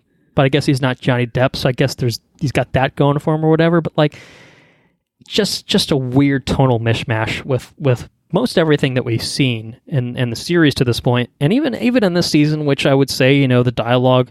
I've said the dialogue is kind of taken a step back, but like when he's on screen, I mean, good God, it's pretty rough. He's basically insufferable to watch. He really, and not in like a Ramsey sort of way of like he's just the worst person. And I hate this character. Like, it's like the character's just. It's like there's just nothing to his character that's any like. Yeah, really, really poorly conceived. Like, should have tinkered with their approach, I think, with him for a lot longer, or just excised him entirely, and rewrote to accommodate. I don't know. I think, and you know, I think with the right setup and with the right presentation and execution, I think his whole storyline could be interesting. I agree. I agree. Yeah, it's fumbled execution more than anything else. Poof! They just immediately dump him in the middle of some random episode, right? Yeah, I mean, they didn't talk about him at all. There's never been any sort of mention, I don't think, of like, our Uncle Euron's a fucking pirate and he's a weird dude or whatever. Like you know, like this is the first mention, like that he even exists. And then when he shows up, like his first thing he does is just like, "Hello, brother. I'm gonna push you off the fucking shit, you know," and like, you know, gives you the crazy eyes and like, okay, fine. Like, it's like, okay, like I guess like it's a weird sort of thing. Like, that's more than I think a lot of things in the show. Like this feels like them knowing the point they need to get to, but not knowing how to get there, and so it's like just throw him in there. It's fine. Like we don't need to have any sort of meaningful introduction to his character. He'll just show up. It'll be fine. We'll do a little exposition to fill in the fact that like, oh yeah, he's Theon's uncle. No big deal. And we're gonna make him the king. You know, the king of the Iron Islands by the end. Yeah, don't worry about it. We'll figure it out. We'll get it done. It's not a big deal. Terrible. I think the low point of the season, if I had to, yeah, because like, you know, just I think my frustrations with like Three-Eyed Raven stuff is just narratively speaking, in terms of like what I think it could be and what it should be. This to me is just like, this is like season 5 type level of quality. Yeah, anytime he's on screen, it like just immediately dips to like Dorne. Like I'm like, oh, we're doing the Dorne thing again. Okay, right, sure, why not? So anyway, Urine sucks. So. That's what I have on that front. But he's going to give Khaleesi his big cock, something like that. I don't know. Something like that, yeah. Something like that. But we got a couple places to go. Let's go to Bravos first, then we'll wrap up with Moraine. Sound like a plan? Yeah. The faceless man, faceless woman, faceless. The faceless woman. Oh, yeah. What a twist! What a twisty twist! Thought you needed a cock to be a faceless man. I guess not. Person. That's it. That's right. Yeah. So Arya Stark. Embracing herself as Arya Stark, as it turns out. Yeah. She doesn't give any shits anymore, and I can't remember her plot beats, to be honest with you. Well, this is another one for me. I think on paper more interesting than the execution of it. because I like Arya. I think Arya continues to be a really interesting character in general, but more in terms of the broad strokes of where her character goes, where, here she's training to be a faceless man and ultimately kind of rejects that to be Arya Stark once again. Basically says, you know what, fuck your shit. I'm going to be myself and maybe utilize the training that I've acquired since here, which... for my own purposes. I mean, the way that this show plays, her training has been sweeping floors and cleaning bodies.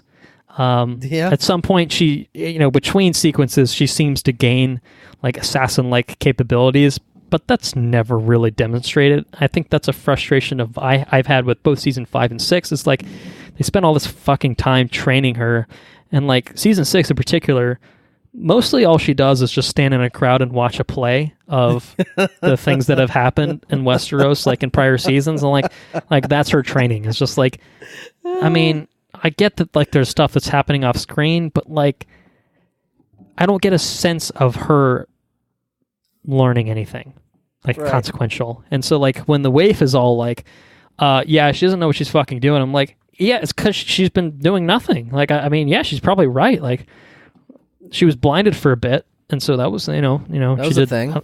Yeah, I don't remember what happened. I don't even know how that got resolved myself. They were fighting with sticks. I remember that. Yeah, she got beaten a lot. So she gets beaten. Like, that doesn't teach you anything other than like, wow, getting beat with sticks fucking hurts. I got bruises and shit. When I touch my bruises, they're painful. Like, I'm like, okay. I just like, I get the broad strokes of where they wanted to go with Arya in terms of like shaping her into, because she's someone that's been, shown to have these inclinations towards violence, towards brutality that we saw like in season 4 with Needle and everything. And then here it's just like, oh, this is an opportunity for Arya to own her skills and to become like shaped into something that is really just fucking terrifying to unleash on anyone. And we get it in sorts. She doesn't actually end up returning to Westeros. She has a little confrontation with the late Walder Frey at the end, the actual late Walder Frey this time. And that was satisfying. It was satisfying, but like, I don't think we got enough narrative to... How did we get there? Right. Build to that moment. That's kind of how I feel about it, where like she's like full on like embracing someone else's life. Like she's just like this random chick. She's like, she's oogling Jaime Lannister for a bit, and Bronn's like, you don't even have to fucking do anything. They just stare at you and they want your cock. That's Bronn for a bit. And Jaime's just like, I'm not interested. I'm interested in one thing, and that's my sister. So that's their characterization for a bit. But like, we just don't see enough. I don't know. I mean, I think I get it. Like, training is tough, and like, what are you going to do? Like a Rocky montage sequence or something? I don't really know what you do, but I what we see is just, it just doesn't add up. She's been there for what, 2 seasons? And like timing wise, I'm like, there's been plenty of time for them to have shown her learning these capabilities, learning these abilities, learning to be a fucking badass. They did it in season 1. Like they showed her like learning swordplay a little bit with Syria. Yeah, and I just wish she. Yeah, that's true. Yeah. So we literally have seen training, and it's worked in the past of like, oh, she's doing her dancing lessons. That's how she knows how to fucking sword fight and shit. Like, that totally makes sense. Yeah. But here it's like her faceless. I mean, surely there's more than just taking a face off the wall and putting it on your face. Because the way that it works, it seems to be an element of magic to it or something, you know, like it's crazy shit. There's more to it, I think, than we see, and or anything that we actually explore with any sort of depth. And so I just wish they did something. And like Jaqen is just like, and not whoever it is, he's wearing Jaqen's face for the Jaqen we know's face, like nothing, just a girl. Okay. I get it. The waif turns into a Terminator at one point, and they have like the little chase through the streets, and I'm like, I just don't care. And also, they do this weird thing where Arya gets fucked up. Oh, like, he gets stabbed in the she gets stabbed like multiple times, and then she falls into like a fucking sewer drain or whatever, and I'm like, the sepsis alone, she's dead. She's so dead. There's no way. But then the very lady she watched at the theater saves her.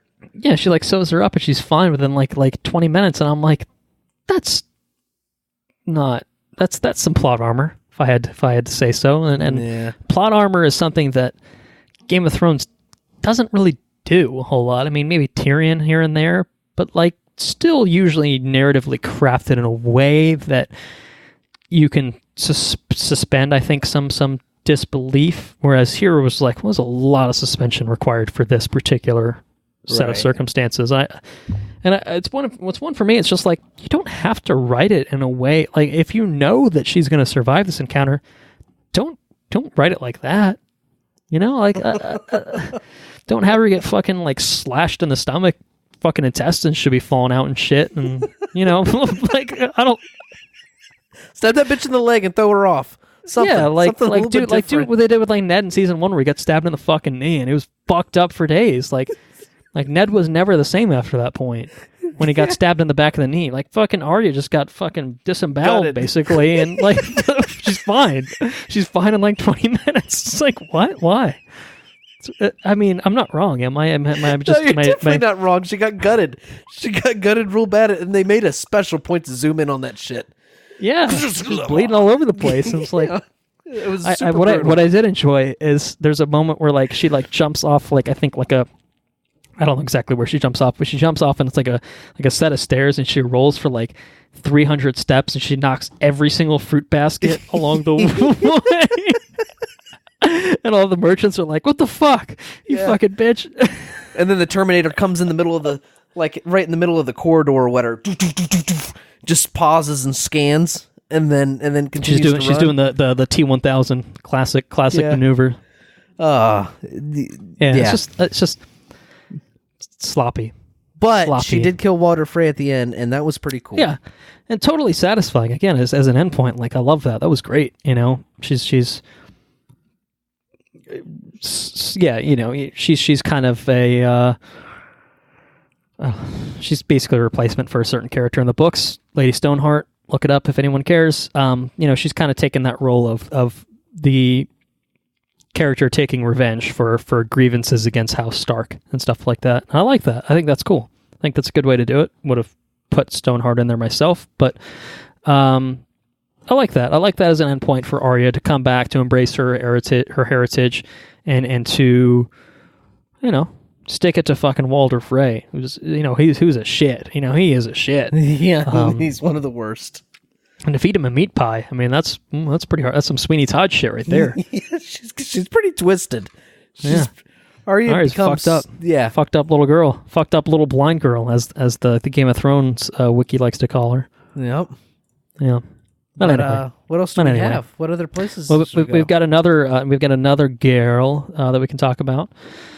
Daenerys Targaryen, the great Grass Sea Queen, breaker of the mothers, Queen of the Dragons, and the 17,000 kingdoms, and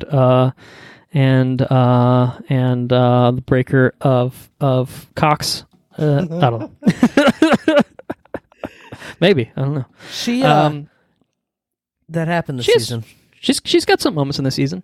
So where we ended with her in season 5 is that she was stranded. She got surrounded by the Dothraki horde, and spooky. What's that going to mean for her to be going back to the Dothraki culture? And so she goes to the temple of the Dosh Khaleen, which is, you know, like the I guess the widows of former cows, basically. And they're like, yeah, you're going to live here for the rest of your life. And she's like, nah, I don't think so. I don't think I'm going to do that. She's very bold. And so broad strokes of what happens with Dany. Basically, she like sets the whole fucking temple on fire because the cows are just like, fuck this chick. And she's like, none of you are fit to rule the fucking Dothraki. Only I am. I'm the one that's fit to rule the Dothraki. So she burns all the cows, she burns the whole temple to the ground, and basically reassumes control of the Khalasar, the entire Khalasar, I guess. The entire population of the Dothraki, essentially, right? So that's where she's at. Meanwhile, Tyrion is trying to rule Meereen, and Daenerys' absence, because Dario 2.0 and Jorah went out looking for her. Which they catch up to her, and they're like, yeah, I guess you didn't really need our help. You're fine. Yeah. The whole thing was but Tyrion is trying to navigate the complicated political circumstances of Meereen, where now that, I mean, Dany, they're trying to represent her as not like totally absent. They're like, she's just away or whatever like that, and Tyrion is kind of ruling in her stead. But there's a lot of dissent, and the former slave masters are kind of feeling a little bit more brazen. And so I think Tyrion negotiates like, if you can have slavery for like 7 years, but after that it's totally a no-go. And so he seems to kind of broker a sort of truce, which, Missandei and Grey Worm, themselves being former slaves, are kind of just like, not totally sold on this plan, to be honest. Not loving it. And Varys is there, probably being the recipient of jokes about not having a cock, if I had to guess. It's mostly what Varys gets reduced to later in the series. And then and there's like the stuff with the Red Priestess. Like Tyrion is just like, "You will tell everyone how great Dany is." And so that's basically it. It's Tyrion just kind of, I guess reverting in a way to the Hand of the King type status that he had in season 2 when he was basically ruling King's Landing in a way. And so he's trying to do the same thing here, except the difference being, Meereen is not King's Landing, and so that comes with a certain set of challenges that obviously accompany it, and shit goes pretty sideways when the slave masters are just like, actually, you know what? Fuck this. And, they basically start doing a full-on siege of Meereen, attacking, fucking firing cannons and shit. And then that's when Daenerys swoops in to save the day. And fucks them all up. Yeah, that's pretty much it. That's pretty much what happens with things here. There's a lot of spectacle. It's pretty cool. I mean, they're kind of taking shelter in the Great Pyramid, and like shit's just popping off out there, and fireballs from the boats. Yeah. What's interesting though, I mean, something interesting that I picked up on, is that like Dany's first response, like when she comes back in, she's like, "I'm gonna burn everything to the ground," and Tyrion's just like, "Well, let's try something else first." And so they try something else, which ends up working, which was probably a good savvy move. And so I guess more or less what happens is I think they assume part of the fleet that gets mounted against her, right? But she definitely burns a good amount with some dragon fire. But she kicks their ass, she forces them to surrender and everything. So Dany's sitting pretty, overall. She goes through a few things here and there, but at the end of the day, I think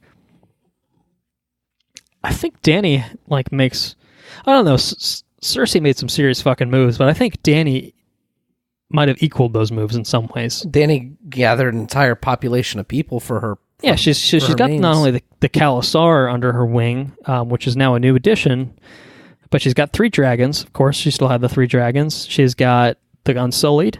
She's got the Second Sons in Dario 2.0. Yeah. And towards the end of the last episode, she strikes alliances with the Greyjoys, with Yara and Theon, and the ships that they bring, that they took from the Iron Islands. And she strikes alliance, or I think via Varys, she strikes alliances with, I think, Dorne and that's right, and Highgarden with Sunspear and the Tyrells at Highgarden. So that's a fucking unstoppable army, basically. Yeah, right. It's the entire southern... On paper, that is absurd. It's patently absurd. Essos is the continent there that she's on. Yeah, sounds right. I believe you. So she's got the major cities of that of that continent, and then the southern portion of Westeros. Yeah, yeah. And Cersei's got King's Landing and Casterly Rock. She's probably got the Lannister army behind her for sure. She ain't got the North behind her. She doesn't have the North, and she doesn't have Littlefinger. No, at the Vale. No, so it's pretty much just Cersei versus the world. I mean, it's always been Cersei versus the world in a way. I think you boil it down that way, yeah. But it's pretty much almost literally at this point Cersei versus the world. Yeah. I don't know. The odds do not seem favorable. That's my hot take. It's my hot take for the episode. But yeah, Danny's making waves, man. I mean, good for her. You know, she's well, I think it's the last shot of the season. Maybe is that she's actually finally fucking set sail for Westeros. Like, hey, it's only taken you 6 seasons, you know. But a lot of people to unite and a lot of boats to get. But she's gotten them. She's gotten the people. She's gotten the boats. She's got everything, you know. So things are looking pretty good for Daenerys Targaryen, if I had to suspect. So we'll see where that goes for her, I suppose, in a future season. But that's trying to think. Marine, anything else kind of comes with that territory. I'd say broad strokes. That's mostly all I have on that. I mean, I think, like I said, I think the spectacle there works. I think characterization is hit and miss. You know, Tyrion, you know, he drinks and he knows things, so good for him. But that's about it. Pretty much it. That's about it. You know, that's about it. Danny's, you know, kind of an iron fist, but good for her. Not a literal iron fist. That's Loras Tyrell has the iron fist, or one of the sand snakes, whatever her name is. She had an iron fist. Well, she gets the actual Iron Fist, and then I'm sorry, Iron Fist season 2 spoilers for the -3 people that even give a flying fuck about that sort of thing. I retract any sort of apology for that. No one cares. Not even Netflix cared. Why would you? So the question remains. I think I think we have a few questions, but what's the first one? What's your favorite episode? It's a good question. Never heard that one before. I think you may have heard it 6 times, actually, sir. Oh. My favorite episode would be the last episode, the final episode, episode 10, The Winds of Winter. That's a good one. That would be my pick. It's got that introductory sequence of Cersei with the destruction of the Sept of Baelor, and it's got some other good shit. It's got the Walder Frey stuff with Arya. It's a good moment. Sam finally making it to Old Town. Oh, you know what it has? It has something that we haven't even talked about at all. What's that? It was the moment that made me cry. The only moment this entire season that made me tear up a little bit. A little weepy? A little weepy. I got a little weepy. I wasn't. I had a few beers, but you know, either way. Yeah. It was the proclamation of a new King in the North. Yeah, it was pretty great. Fucking loved it, man. To see Jon there, so satisfying to watch. Fucking Lyanna Mormont continually being a badass, just, you know, calling people on their shit and being like, "You refuse the call, you piece of shit. How do you feel about that now?" You know? Yeah. That's pretty great. I loved it, man. You know, even if there was a little, little fingers giving Sansa that look of just being like, "It could have been you," a little bit. But to see Jon, the one who's been shat on from the beginning. Yeah, 6 seasons dead a season ago. Now fucking King in the North. Like, fuck. What an upswing for the man, and I loved it. I thought it was just hit me in all the right notes. I loved it as a thing. So I think the Winds of Winter. I mean, like it covers most of the places. You see Dany finally sailing for Westeros. Like, great, what a fucking moment, man. Like, what an episode. Like the Battle of the Bastards, totally badass, totally cool. But the Winds of Winter's got a little bit of everything in there. It does. I don't even think Euron Greyjoy was in it, so by default, it's already great. Maybe it was. I don't know, but that's what I got. What do you got? I think I agree with you 100%. There's that intro. The intro lets you know that it's going to be a ridiculous episode. And it was very satisfying. It's a very satisfying conclusion to the season. Followed very closely by the Battle of the Bastards, though, because that was an incredible episode. But it's a very what's the word I'm looking for? It's a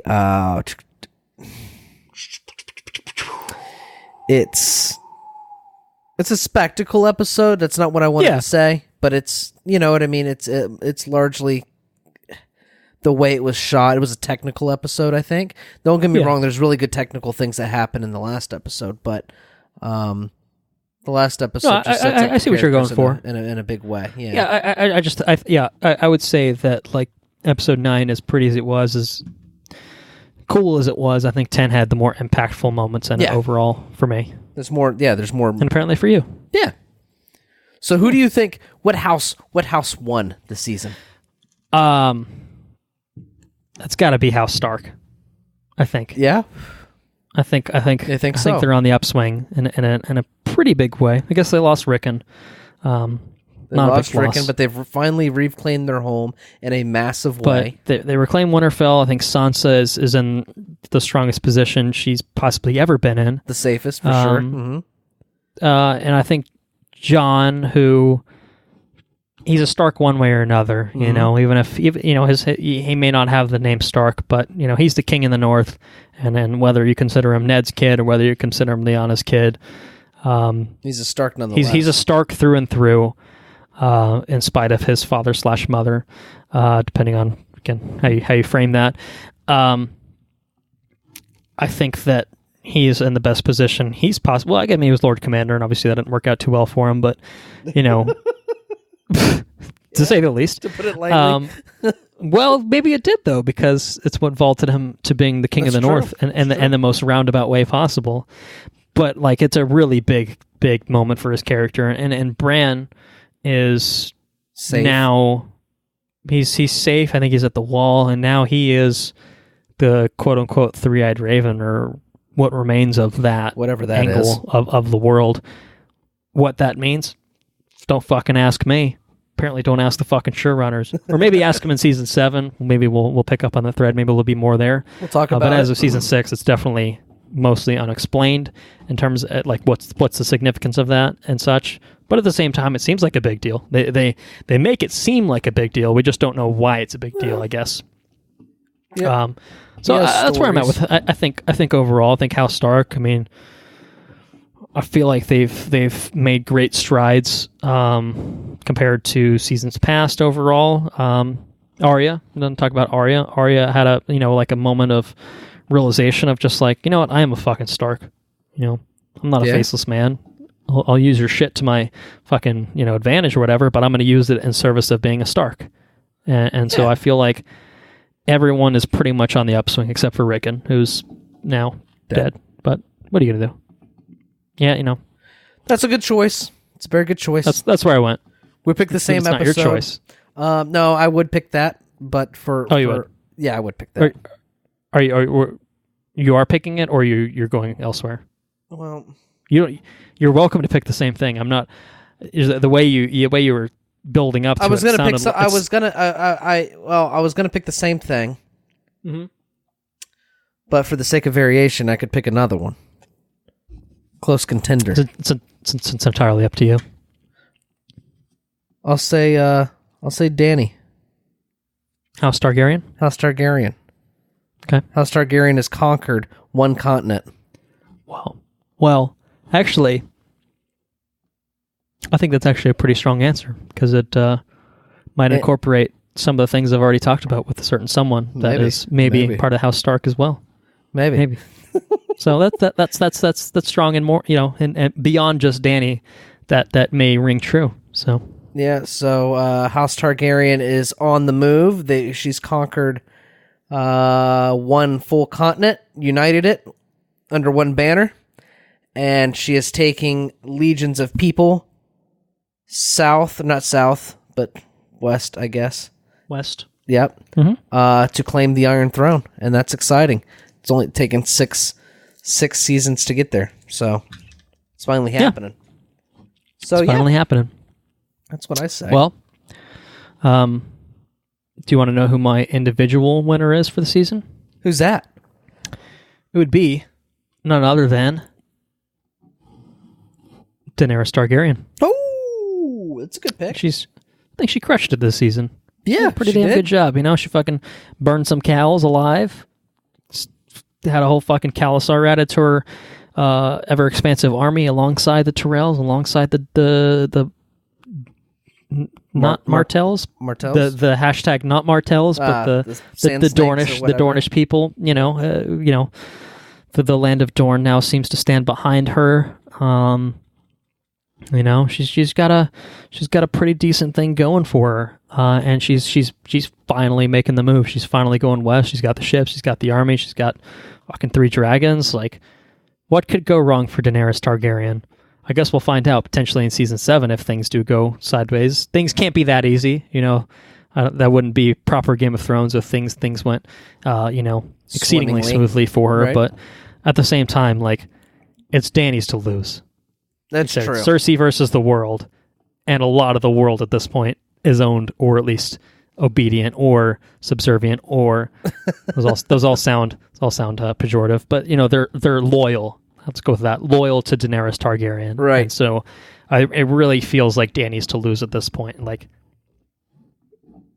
it's gonna have to be some shenanigans that pop off. Don't lose it. If Dany screws the pooch, doesn't mean it won't happen. But things are looking pretty good.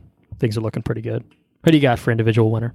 I will also pick something that I was not initially going to pick for the sake of diversity. Okay. Well, who would you have initially picked? I would have picked. I would have just picked Dany. You would have picked Dany. So we would have had the same winners had we stuck to our guns. You would have had Stark and then Dany as the individual winner. Right. So what I'm now going you're switching. Now I'm switching. You're going Targaryens, and then now you're going who? I'm going individual. Jon Snow. Okay. Jon Snow.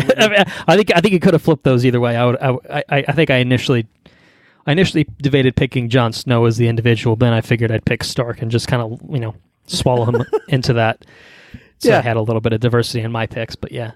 So I picked Jon Snow. He literally started the season dead and ended the season as a king.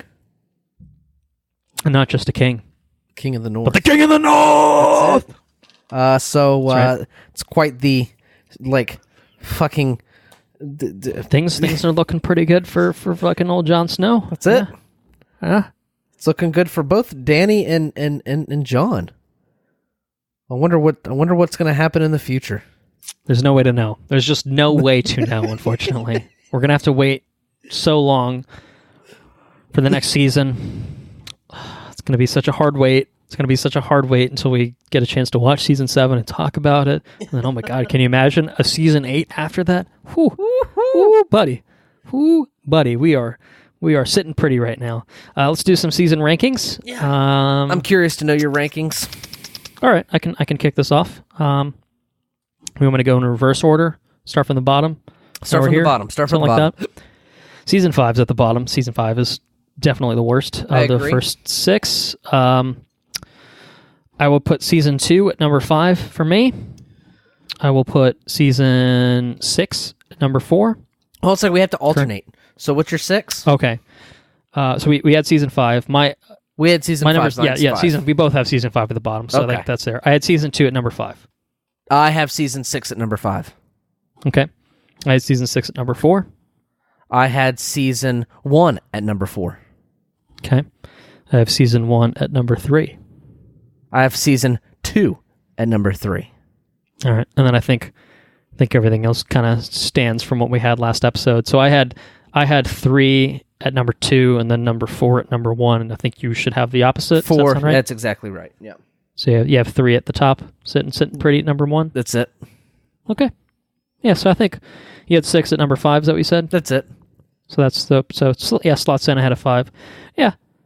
I think, I'd say. I'd say 1 through 5, mostly interchangeable. I think I've said that already, but I still stand by that. So the reason I didn't put it over number 1, season 1, is the writing obviously is, I think the writing's pretty, I think it's rushed in the beginning. There's a lot of dump in the first half of season 1. But overall, I mean, it sets the course for an incredible show, and it's really tight, and it's heartfelt, and I don't know, I think it's just tighter overall than. Yeah, I think the only thing that season 1 is missing that we see in the rest of the series is the spectacle. That's right. Like the budget just wasn't there for it, you know. Right. Now I think the writing is as strong as the show ever, close to as strong as the show ever gets. I mean, I think it's top tier. It's just that once the later seasons came in, once the show became popular, then they could throw extra elements in there to supplement the really incredible writing. But season 1, I know it's tough because like you look that far back and you think about how far you've come or whatever. But like season 1 is really fucking strong, really strong. So I hold season 1 in pretty high regard. It's pretty great, and like you say, one through seasons or 1 through 4. They're 1 through 4. Yeah, I think 1 through 4 are pretty interchangeable. I think 6 honestly is. I would mix it in with most of that pack. I think overall, despite its shortcomings, I think it's closer to those than it is to season 5. I think for sure. Yes, I don't disagree with you. 5 is a clear cut bottom pack kind of thing. I'd agree with you. That's it. That's our coverage, dude. We did it. We did it. Yeah. We're 2 episodes away from completing the coverage. How about that? At long last. I think. Well, never say never, I suppose. But I think after we complete our Game of Thrones coverage, I think we might need to cool the jets on doing very long, extended projects for our bonus episodes. Because I don't know, man. I'm kind of itching to just be like, let's just talk about a film movie, franchise, or a director, something. Like something else. Like I yearn for the days of Ace Ventura. Yeah. Nonetheless. We're here for it. We're still gonna, like I said, we're gonna finish it out. But just means we gotta bang out season 7 pretty soon. That's what this means. Gonna fire up those 7 episodes, and we'll talk about them soon enough. So until we talk about season 7, I want to say thank you all for listening. If you enjoyed what you heard, please spread the word. If you want to visit our website, we are at www.watchreviewrepeat.com. Again, if you want to support us on Patreon, just click the premium tab and follow some quick instructions from that point. If you want to follow us on Twitter, we are at WRRPod. You can like us on Facebook at Watch Review Repeat. Questions, comments, and suggestions can be sent to our Gmail account, watchreviewrepeat@gmail.com. Obviously, we are winding down with our coverage of Game of Thrones, so I would imagine a great many of you have seen Season 8. You've seen all of it, probably have some thoughts. We'd like to hear those thoughts. If anyone wants to send us their thoughts on Season 8, I think that would be an interesting thing to explore. Or any of the seasons, for that matter. Or any of the seasons, absolutely. The series in general. Certainly, I think we kind of touched on it. I think a little bit earlier. Like season 8 will probably be the best opportunity to do a retrospective on the entire series in general. Now that we have, we'll have the entire series under our belt at that point. It's like, okay, how does it all stack up? What did this mean? What does that mean? Stuff like that. So if you have thoughts on season 8, the series in general. Anything like that, I think that would be a fun thing to touch on. So watchreviewrepeat@gmail.com again for anyone that wants to do that. Our intro and outro track is Mechanolith by Kevin MacLeod, licensed under the Creative Commons by Attribution 3.0 license. Next bonus episode, I should say, quote unquote bonus episode. Again, is going to be on Game of Thrones season 7. We're hoping that the turnaround will not be too long for anyone, because I think we're ready to move on with our lives. But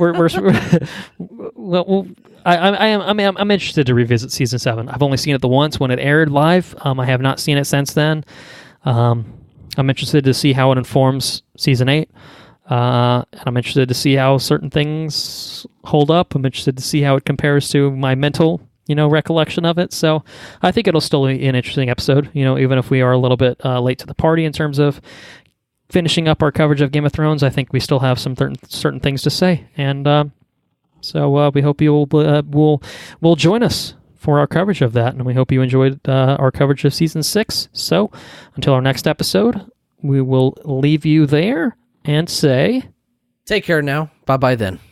Laters on the Menge.